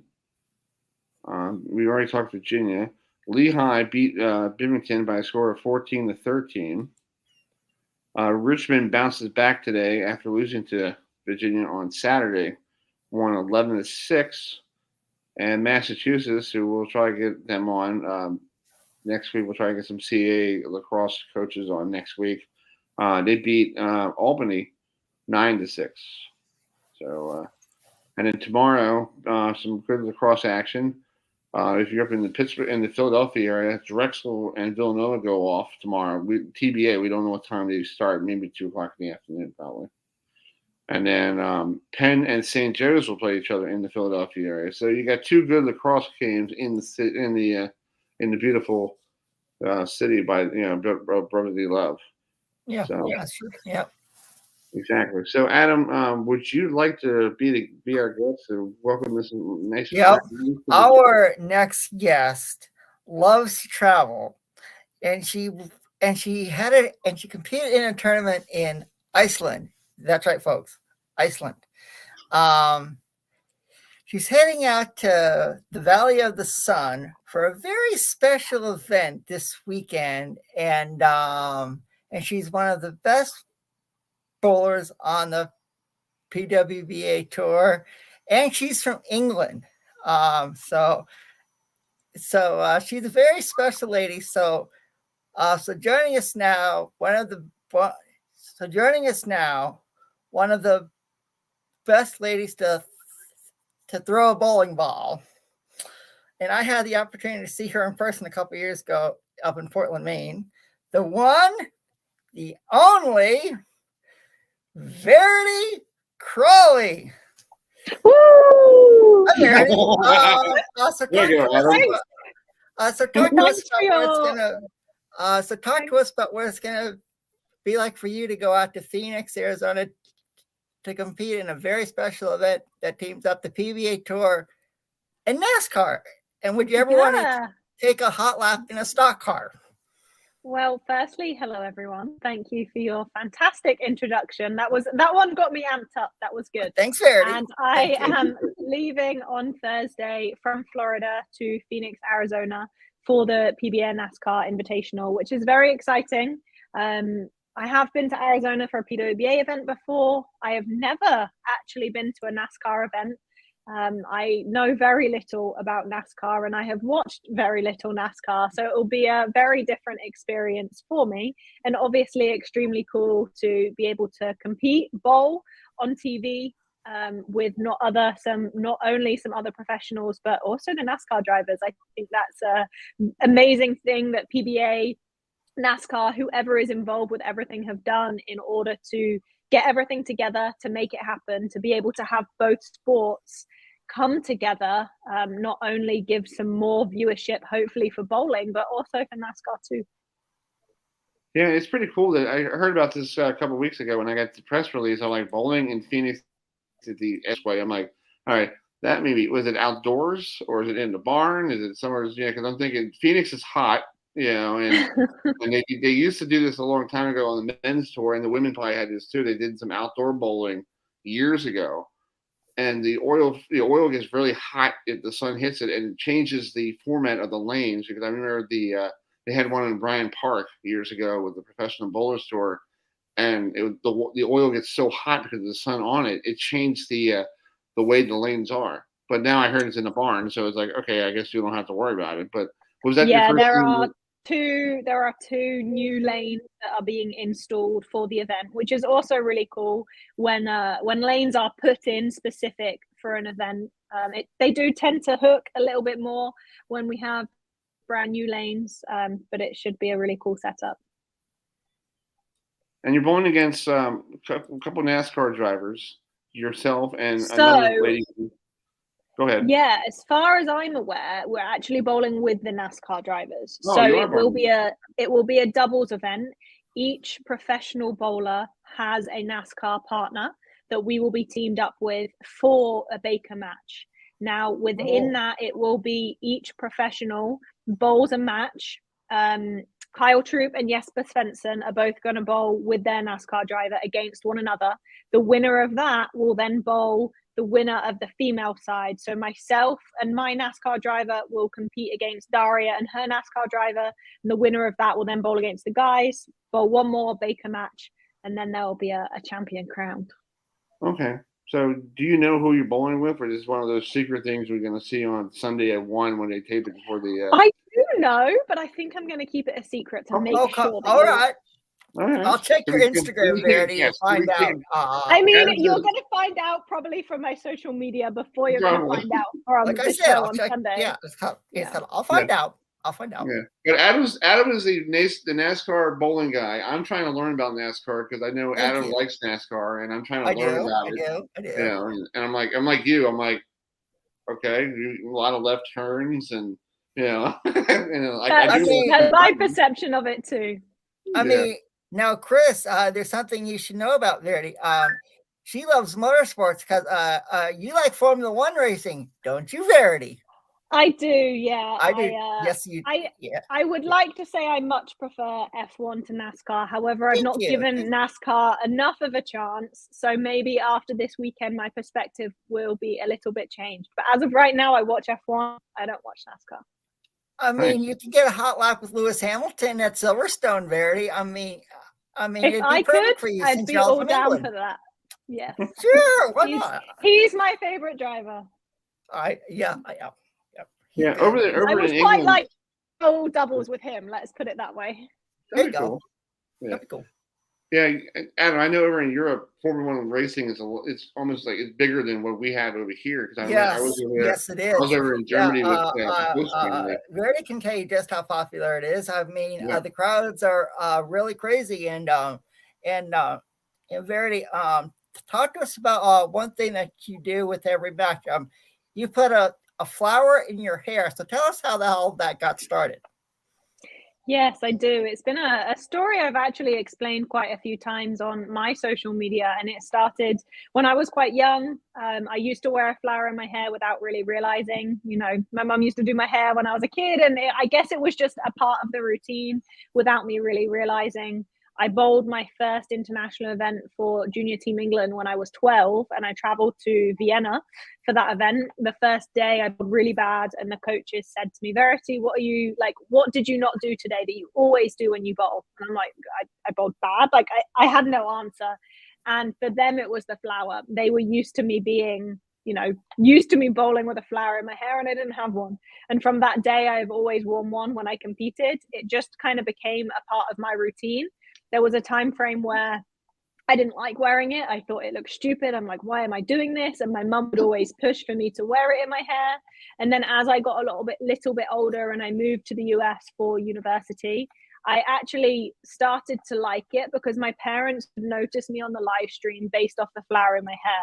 So when there's 8 girls on one lane and 8 girls on another lane, it's kind of, you're all wearing the same jersey, your outfits are identical. It was very difficult for them to know which one's Verity. They would try and tell, but the flower always gave it away. And that just gave me this extra special feeling that kind of propelled me to keep wearing it. And now I feel like it's a part of who I am as a bowler. And when I put that flower in my hair, I'm ready to compete. So I will be wearing a flower at the NASCAR event, and it will match my jersey. The jersey I'm wearing is also a secret, so you have to watch on Sunday to find out. Sunday, Verity. Trust me. I have a clip from last year. Did you have a flower in your hair? Hold on a second. Of course I did. Yeah, there you go. There it is. Right there. Yep, right there. I'm glad you didn't show the 810. Thank you. You're welcome. I sorry I put it out there. I apologize for that. Yeah. when I put the video out, I'm like, why did I show somebody can't make a split? I'm like, that's really nice. That's like you're a great bowler, and I'm thinking to myself, she could make it. Yeah. Yeah, but I got rid of that part. But it's great that you're doing this for the PBA and the Women's Professional Bowlers Tour. And you guys don't start until what, next month? The first weekend in May is our first event in Stockton, California. So we still have a little bit of time, 8 weeks to be precise. So what are you going to do for the next 8 weeks after this tour, after this thing on Friday? What are you going to do? So my next event, I'm actually bowling the USBC Masters. So that is at the end of March, and that's my next event that I'm preparing for. And then after that, I obviously have some time in April. I'll be bowling a lot of local events in Florida. I don't have anything big planned that I'm going to after the Masters. It will more be, preparation in terms of bowling balls and a lot of practice in preparation for tour. Wow. And then Adam brought you in about bowling in Iceland. How cool was that? Yeah, it was cool. It was cool. It was a lot of fun. I actually went to the same event last year, the Reykjavik International Games, and the event was extremely well run. The people were fantastic. The bowling center is one of my favorite bowling centers to be in. It is so clean, it's upkept really well, and they just truly care about bowling. So for me, not only is it a great event, obviously the sightseeing is pretty amazing too. And I'm fortunate enough that my parents were able to come with me. So for me, it's a great chance for them to be able to watch me compete. They don't get to come over every year to the PWBA to be able to watch. And obviously it's really nice when they get the chance to watch me bowl. Nice. That's awesome. So folks, if you want to tune in on, it's on Sunday. Yep. It's actually going to be on 12 noon on Fox Sports 1. And our good friend Dave Ryan is getting ready to fly out of D.C. He's doing the CA tournament because I saw him over the weekend. He goes, "Yeah, I'm going to Phoenix. I'm going to do that bowling thing." I was like, "Oh, okay. Say hello to Kyle for us and everybody else." And but if you see him, tell him we said hi. And it was great to run into him over Saturday because it's funny. I had him on video so many years because of COVID, and I haven't seen him in person. So I walked into the arena and I go, "Oh my God, that's Dave Ryan. What's up, Dave Ryan?" And he's like, "What's up, Chris Heidel? What's up? How you doing?" Like he hasn't seen him outside the video. So cool. So awesome. Well, Adam, you got one more question or anything? Yeah. Now, talk to us about what's your you competed in some PBA regional events. So what's it like to compete on a PBA regional event in Florida? Yeah, I just actually finished a PBA this weekend in Florida. I bowled the non-member event down in Fort Myers, Florida. I led qualifying actually, and I received 2 byes through to match play. The regional, being the non-champions, is a little bit of a different format than most regional, so it was match play. After you made the cut, the top 16 made it through to match play. And obviously it's different to bowling with the women. The lanes break down in a very different way. For me, it's really good experience to be able to bowl and compete against the guys. It does prepare me for the women's tour, even though the lanes are a little bit different. But obviously you still have to make decision makings. You have to understand your bowling balls and really just play the lane, whatever's happening in front of you. So for me, it's all about preparation for tour. And it's always nice to have a chance to compete and to bowl match play as well. Not every event has match play, and that's kind of a different kettle of fish. That's cool.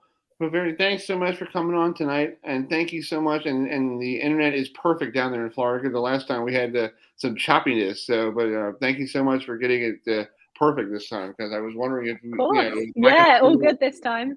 Yeah. Cool. Yeah. Cool. Well, thank you for having me. I apprate it. I look forward to seeing everyone on Sunday. Right? You'll be watching. Yeah, I'll be watching. And also, if you already don't, subscribe to Verity's Patreon page and follow her on Instagram because her Instagram is really, really cool. It's called. And she's a good coach too, as well. She's a good coach. So. And she's a good coach. Oh yes, that's true. Look at you guys. You're doing a great job. I actually didn't pay them to say any of that. So, yeah, I know. Thanks for the 20. Well, thank you. Have a good one. Bye. Thanks, Bye. Verity Crawley from the women's WPA bouldering coach. She does a great job with the youth coaches. Yes, she does. Yeah, and like I said, it's called subscribe to her Patreon. Subscribe to Verity's Patreon page and follow her all over social media because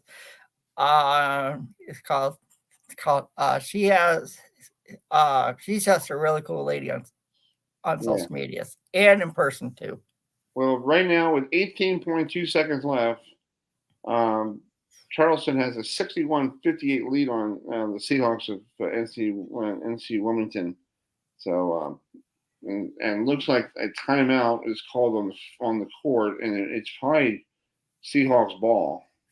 And their defense, Charleston's defense, is playing really well tonight, stepping up their game after last night's barely beating Towson University.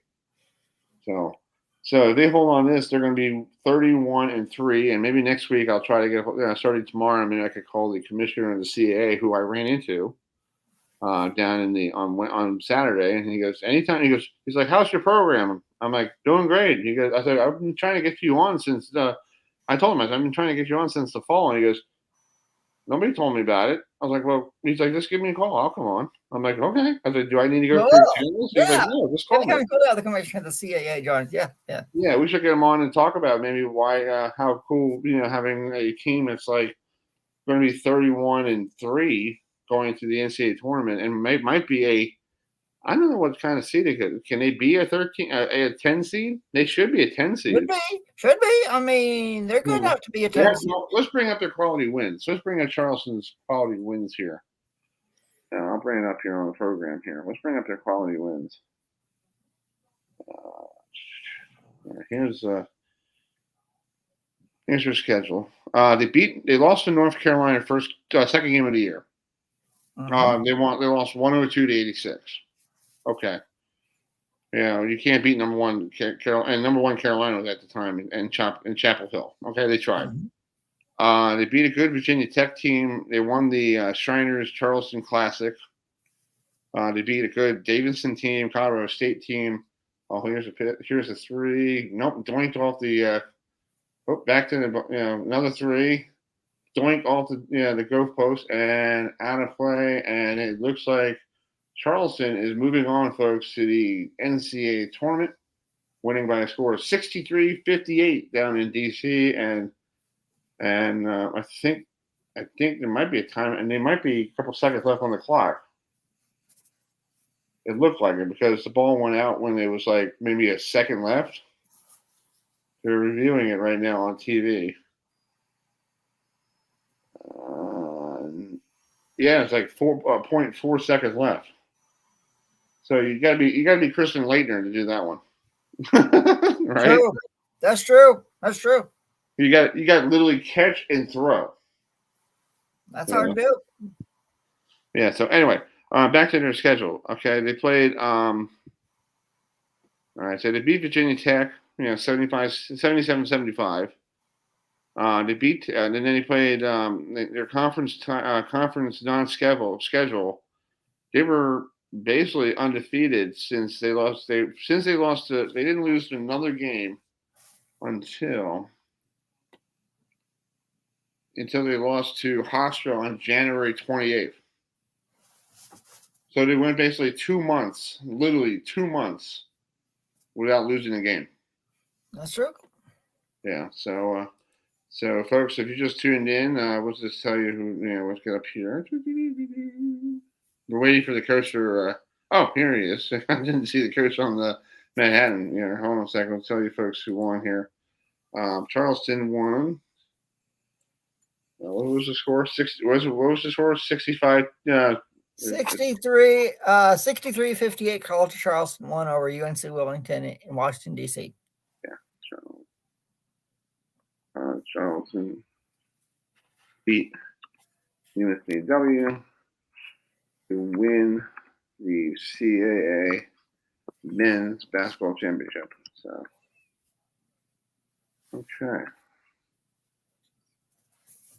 That was on there, folks. Let's put that up there real quick. And Matt, you want to bring in the next coach from Manhattan? I'm not Matt. I'm not Matt. You know what I mean, Adam. I know. It's called our last guest. We've already had one. We've already had one coach on from the MAAC. Well, it's time to bring on another coach.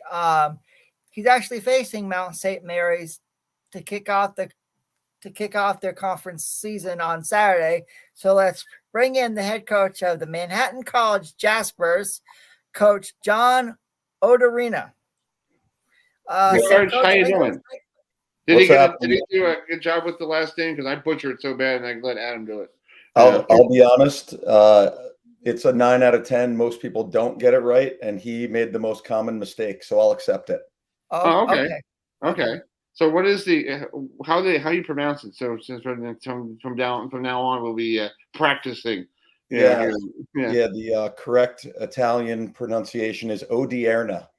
Odierna. Oh, nice. Italian. Nice. Yeah, but I'm easy. It's been pronounced wrong basically my entire life. So as long as you don't curse at me, I'm happy. You're all good. You're all good. You're all good. Yeah. Well, my last name is Heidel, and they screw it up sometimes on the phone. Heidel and Heidel, and I'm like, what?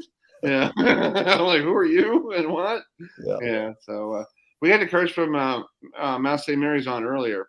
You two are going to play against each other this weekend. Hopefully the weather's good here in Emmitsburg. So what do you see in that mountain team in your first conference game? Yeah, they're a really good team. Obviously been watching the film just like I'm sure they're doing of us.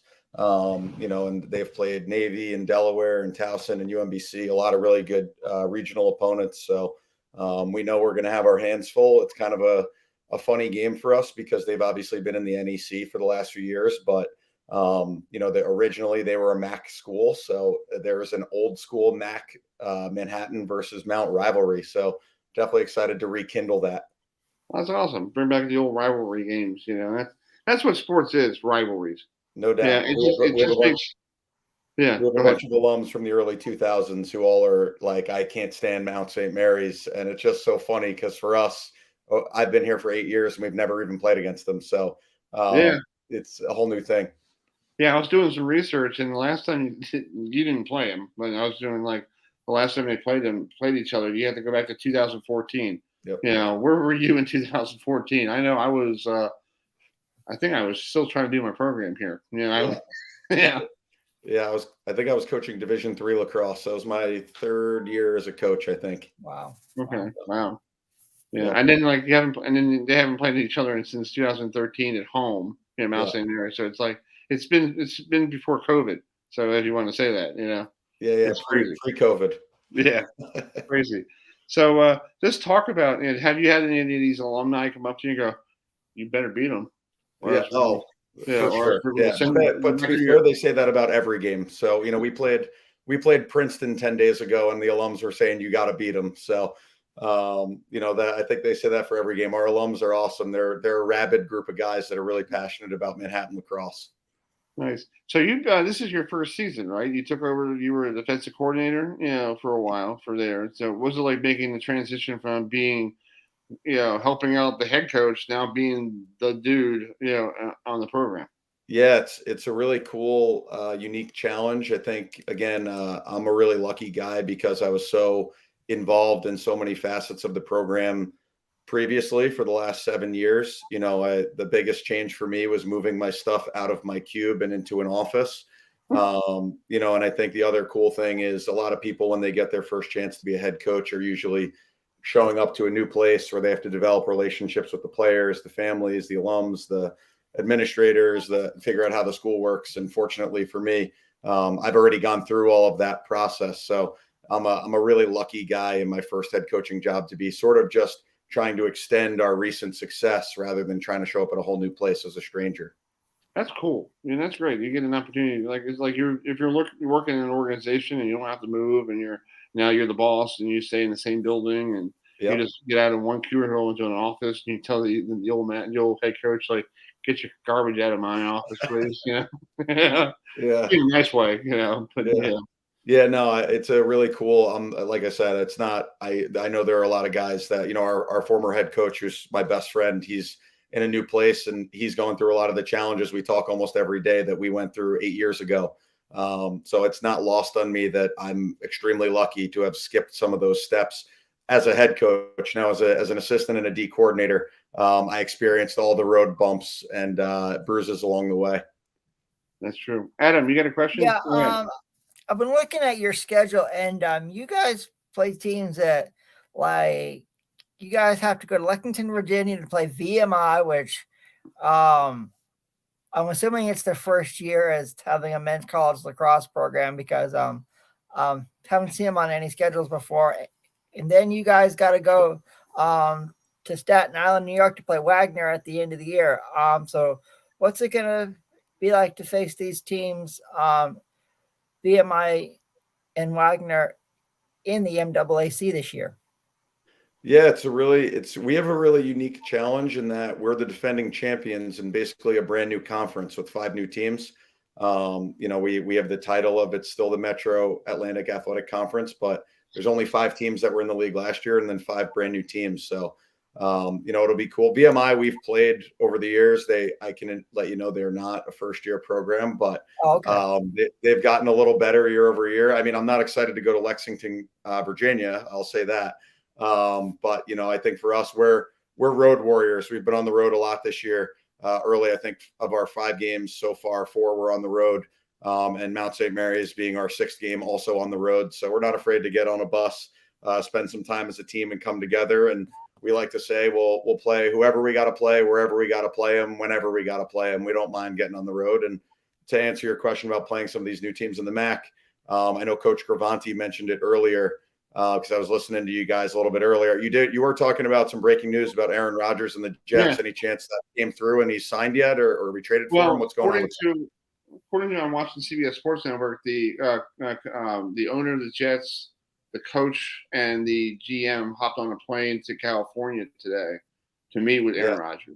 So if you guys as the sports guys, or what do you say? I'm a huge Jets fan. Are we getting them? What's happening? Hey, I was born in Long Island, New York, so I know all about the Jets. And my dad had season tickets, and when the Jets were at Chase Stadium, and he was there for O.J. Simpson's 2000 run, 2,000 yard rushing.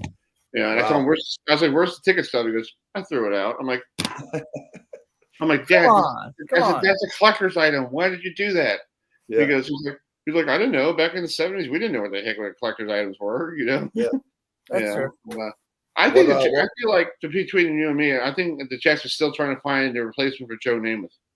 Yeah, well, that's why it's going to end the curse. You bring in Aaron Rodgers, let him wear number 12, and it's the full circle. And that's and I think Coach. I like that. I like that idea. I think Joe Namath said he could have his 12th jersey. Yeah, number. Did he say? I didn't see that. Yeah, he said a couple of weeks ago, like, tell the Jets to unretire it, let him have it. Yeah, he says a lot of stuff. Yeah, I was like, wow. I was like, okay, Joe. Yeah, I got a quick story about Joe Namath. This is funny. I'm down in Florida years ago, and ESPN had this ESPN 30 for 30 or 25 years of ESPN. And they had all these cool people coming down, like Dave Stewart and all some. So I said to the guy goes, "Who do you like to interview?" I'm like, Joe Namath. That'd be cool. So I'm sitting there waiting to get a chance to talk to him. Everybody from New York just mostly hopped on a plane or a bus or something to get down to Florida. It was like a mob of former New Yorkers. And he looks at me and goes, shakes his head. I'm like, why are you shaking the head at me? You told me I got a chance to talk to him. He goes, well, there's too many people here. I'm like, so I told him, he's a young guy. I told him, next time when you make arrangements with people, make sure you realize that Joe Namath might be more than, one or two people, Yeah, that's true. Yeah. It's like use your smarts, buddy. Yeah. That's great. Yeah. Yeah. Sorry, I think we got sidetracked. You asked me a question about, I don't even remember. I think I was going to mention Coach Gravante bringing up that the MAC is an absolute gauntlet. And then I got sidetracked because I was listening to you guys and you brought up the Aaron Rodgers thing. And then my brain went straight to that because I think I've been refreshing my phone ever since you said it. Cool. Well, we appreciate you listening to us, and we're breaking news. So that's great. I appreciate that. We're right there near Sports Center. That's pretty good. Yeah. Yeah. So, but it's like you said about your schedule. It's like you played St. John's. Mm-hmm. Yeah, St. John's. People don't realize St. John's is a lacrosse school too. They know them as a basketball school and a baseball school because somebody named Frank Viola pitched for St. John's. And that's all you know. And then you played Navy, and then you played Navy, and I think you went down to Navy and you beat them, right? 6-5 down in Annapolis, and that stadium is like almost like going into Chapel Hill for basketball. Yeah. So you can't really knock them off at home, and you do. You're like, you feel like you're golden, Yep. Yeah, it was so St. John's, their new head coach and I grew up playing lacrosse together. So there's like no history between Manhattan and St. John's in lacrosse. And we figured our schools are 20 minutes apart. It's a little bit of like a battle of the boroughs we were going to try to create in lacrosse.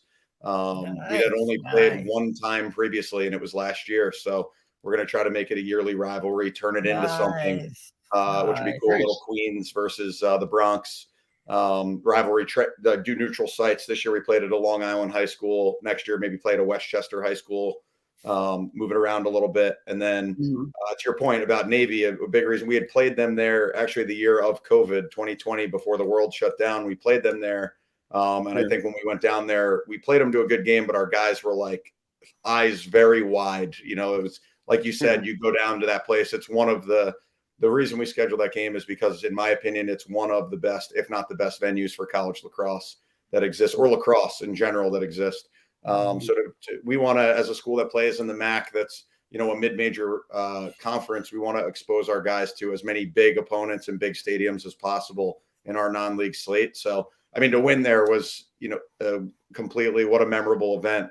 But even just to expose our guys to that, I hope will pay dividends in the long term. That's cool. Adam, you get the last question. Yeah. Now, one of the non-conference games was you went to Princeton to play the Tigers, and you unfortunately came up on the short end. So tell us what it was like to go to play at Princeton. Yeah, it was, you know, so that was 3 days after we played Navy, which was borderline psychotic scheduling by me. You know, and Navy was a top 20 program when we played, and then Princeton was number 3 in the country when we went to play. So it was like, hey guys, congrats on arguably the biggest win in our regular season history as a program. Now you get to go play the number 3 team in the country as a reward. So, you know, to our guys' credit, we came out with our hair on fire. We were winning 5-4 at halftime. And we were game for the challenge. We were up for it. And then I think we talked a lot about going into that game, almost having nothing to lose. There's nobody that believes that Manhattan can win this game. And then I think at halftime, it was like, oh, we could win this game, you know? And I think they came out no longer surprised at the effort we were given. And, you know, they punched back a little bit. So I think, you know, the lesson is we got to go in there and play 4 quarters of lacrosse. But, you know, I thought that night, maybe the most, other than playing Virginia a few years ago to an 8-5 game in my time here at Manhattan, it was us staring, you know, one of the best teams in the country eye to eye and seeing that we could go punch for punch with them. And then obviously we came up on the short end. I think at the end of the day, their depth played out. You know, we looked like the team that had played Navy to a 60-minute grinder 3 days earlier. And that showed a little bit in the second half. But again, obviously there are no moral victories, but there were some positives to build off of there. And obviously hope that we can carry that into, you know, our experience in the MAC. The MAC is an absolute gauntlet. Every game is a 50-50 game. There are no free wins. You know, Coach mentioned that earlier, and I couldn't agree more with it. Every game is razor thin. It's one possession here, one possession there. You make 2 plays the right direction, you might win by 1. You make 2 plays in the wrong direction, you might be on the wrong side of it by 1. So, like I said, Princeton, Navy, Bryant is another really blue blood program now in Division I lacrosse. You know, St. John's, Big East opponent. We tried to really expose ourselves to a high level of lacrosse, much like the Mount guys did with their scheduling with Delaware, Towson, Navy, UMBC. You know, I look at their schedule and say they really tested themselves, and we're going to have to be ready to play a really hard-nosed brand of lacrosse on Saturday if we want to win. That's true.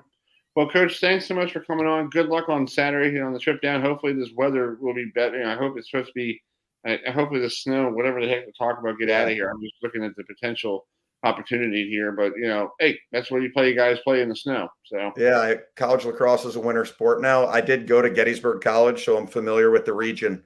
You know, not quite the mountains of Emmitsburg, but maybe the hills of Gettysburg. I'm familiar with it. So hoping we stay dry, but if we don't, that's okay too. That would be fitting for the first MAC game of the year.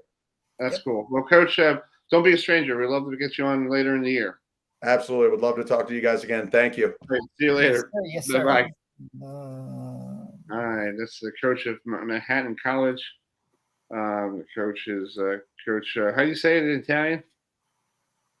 Odierna. Odierna. Okay. So it's great to have him on. So we're going to wrap it up here. College of Charleston won the CAA championship. Join us next Monday night at 7, starting at 7. You know, 7 to 9:30. We'll do our show here, getting ourselves for the NCAA tournament, and we'll get some more players and coaches. We'll have them join us here on the program. We'll have this gentleman will be joining us, and a guy who's going to be the manager of the New Frederick Atlantic League baseball team, Mark Minzoni, will be joining us. He used to play for the Chiefs of Syracuse. I think that was a Blue Jays organization back then. Yes. Yeah. So they don't look like the Mets in their uniforms right now. So anyway, so we'll have him on the program next week. So tune in the next Monday night at 7:30. And in the meantime, before we'll let you go here, we have today on this date in 1970. Besides the 1970 Cincinnati Royals played a high-scoring game against the Warriors, San Francisco. But this was on this day in 1970. Simon and Garfunkel's album "Bridge Over Troubled Water" started a 10-week run on the U.S. charts. But by the time it was on the charts, they were not a group anymore. Yeah, that kind of put a bug in your ear here. So let me see if I have I think I have it. So let me look for it. Hold on here.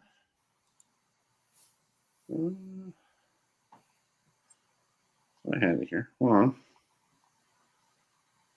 Let me see it. So anyway, it's here somewhere. Hold on a second. You know me. I try to put all the videos together here. Yeah, that's true. Yes, sir. So next week we'll get some lacrosse guys on. Oh, here it is. Let me put this in. So hopefully you folks will enjoy this. We'll be on the show next Monday night at 7:00. We'll recap everything from the NCAA tournament, these conference tournament games, and we'll get ourselves ready for the first four. So in the meantime, we'll see you all next Monday. Adam, for Matt Trecannelli down in DC. Have a great night. Have a great night. The next song to end the show. So we'll see you all next week here on the program. We'll see you next Monday night. Hold on a second. Let's put this up here. See you next Monday night. Bye now. Goodbye.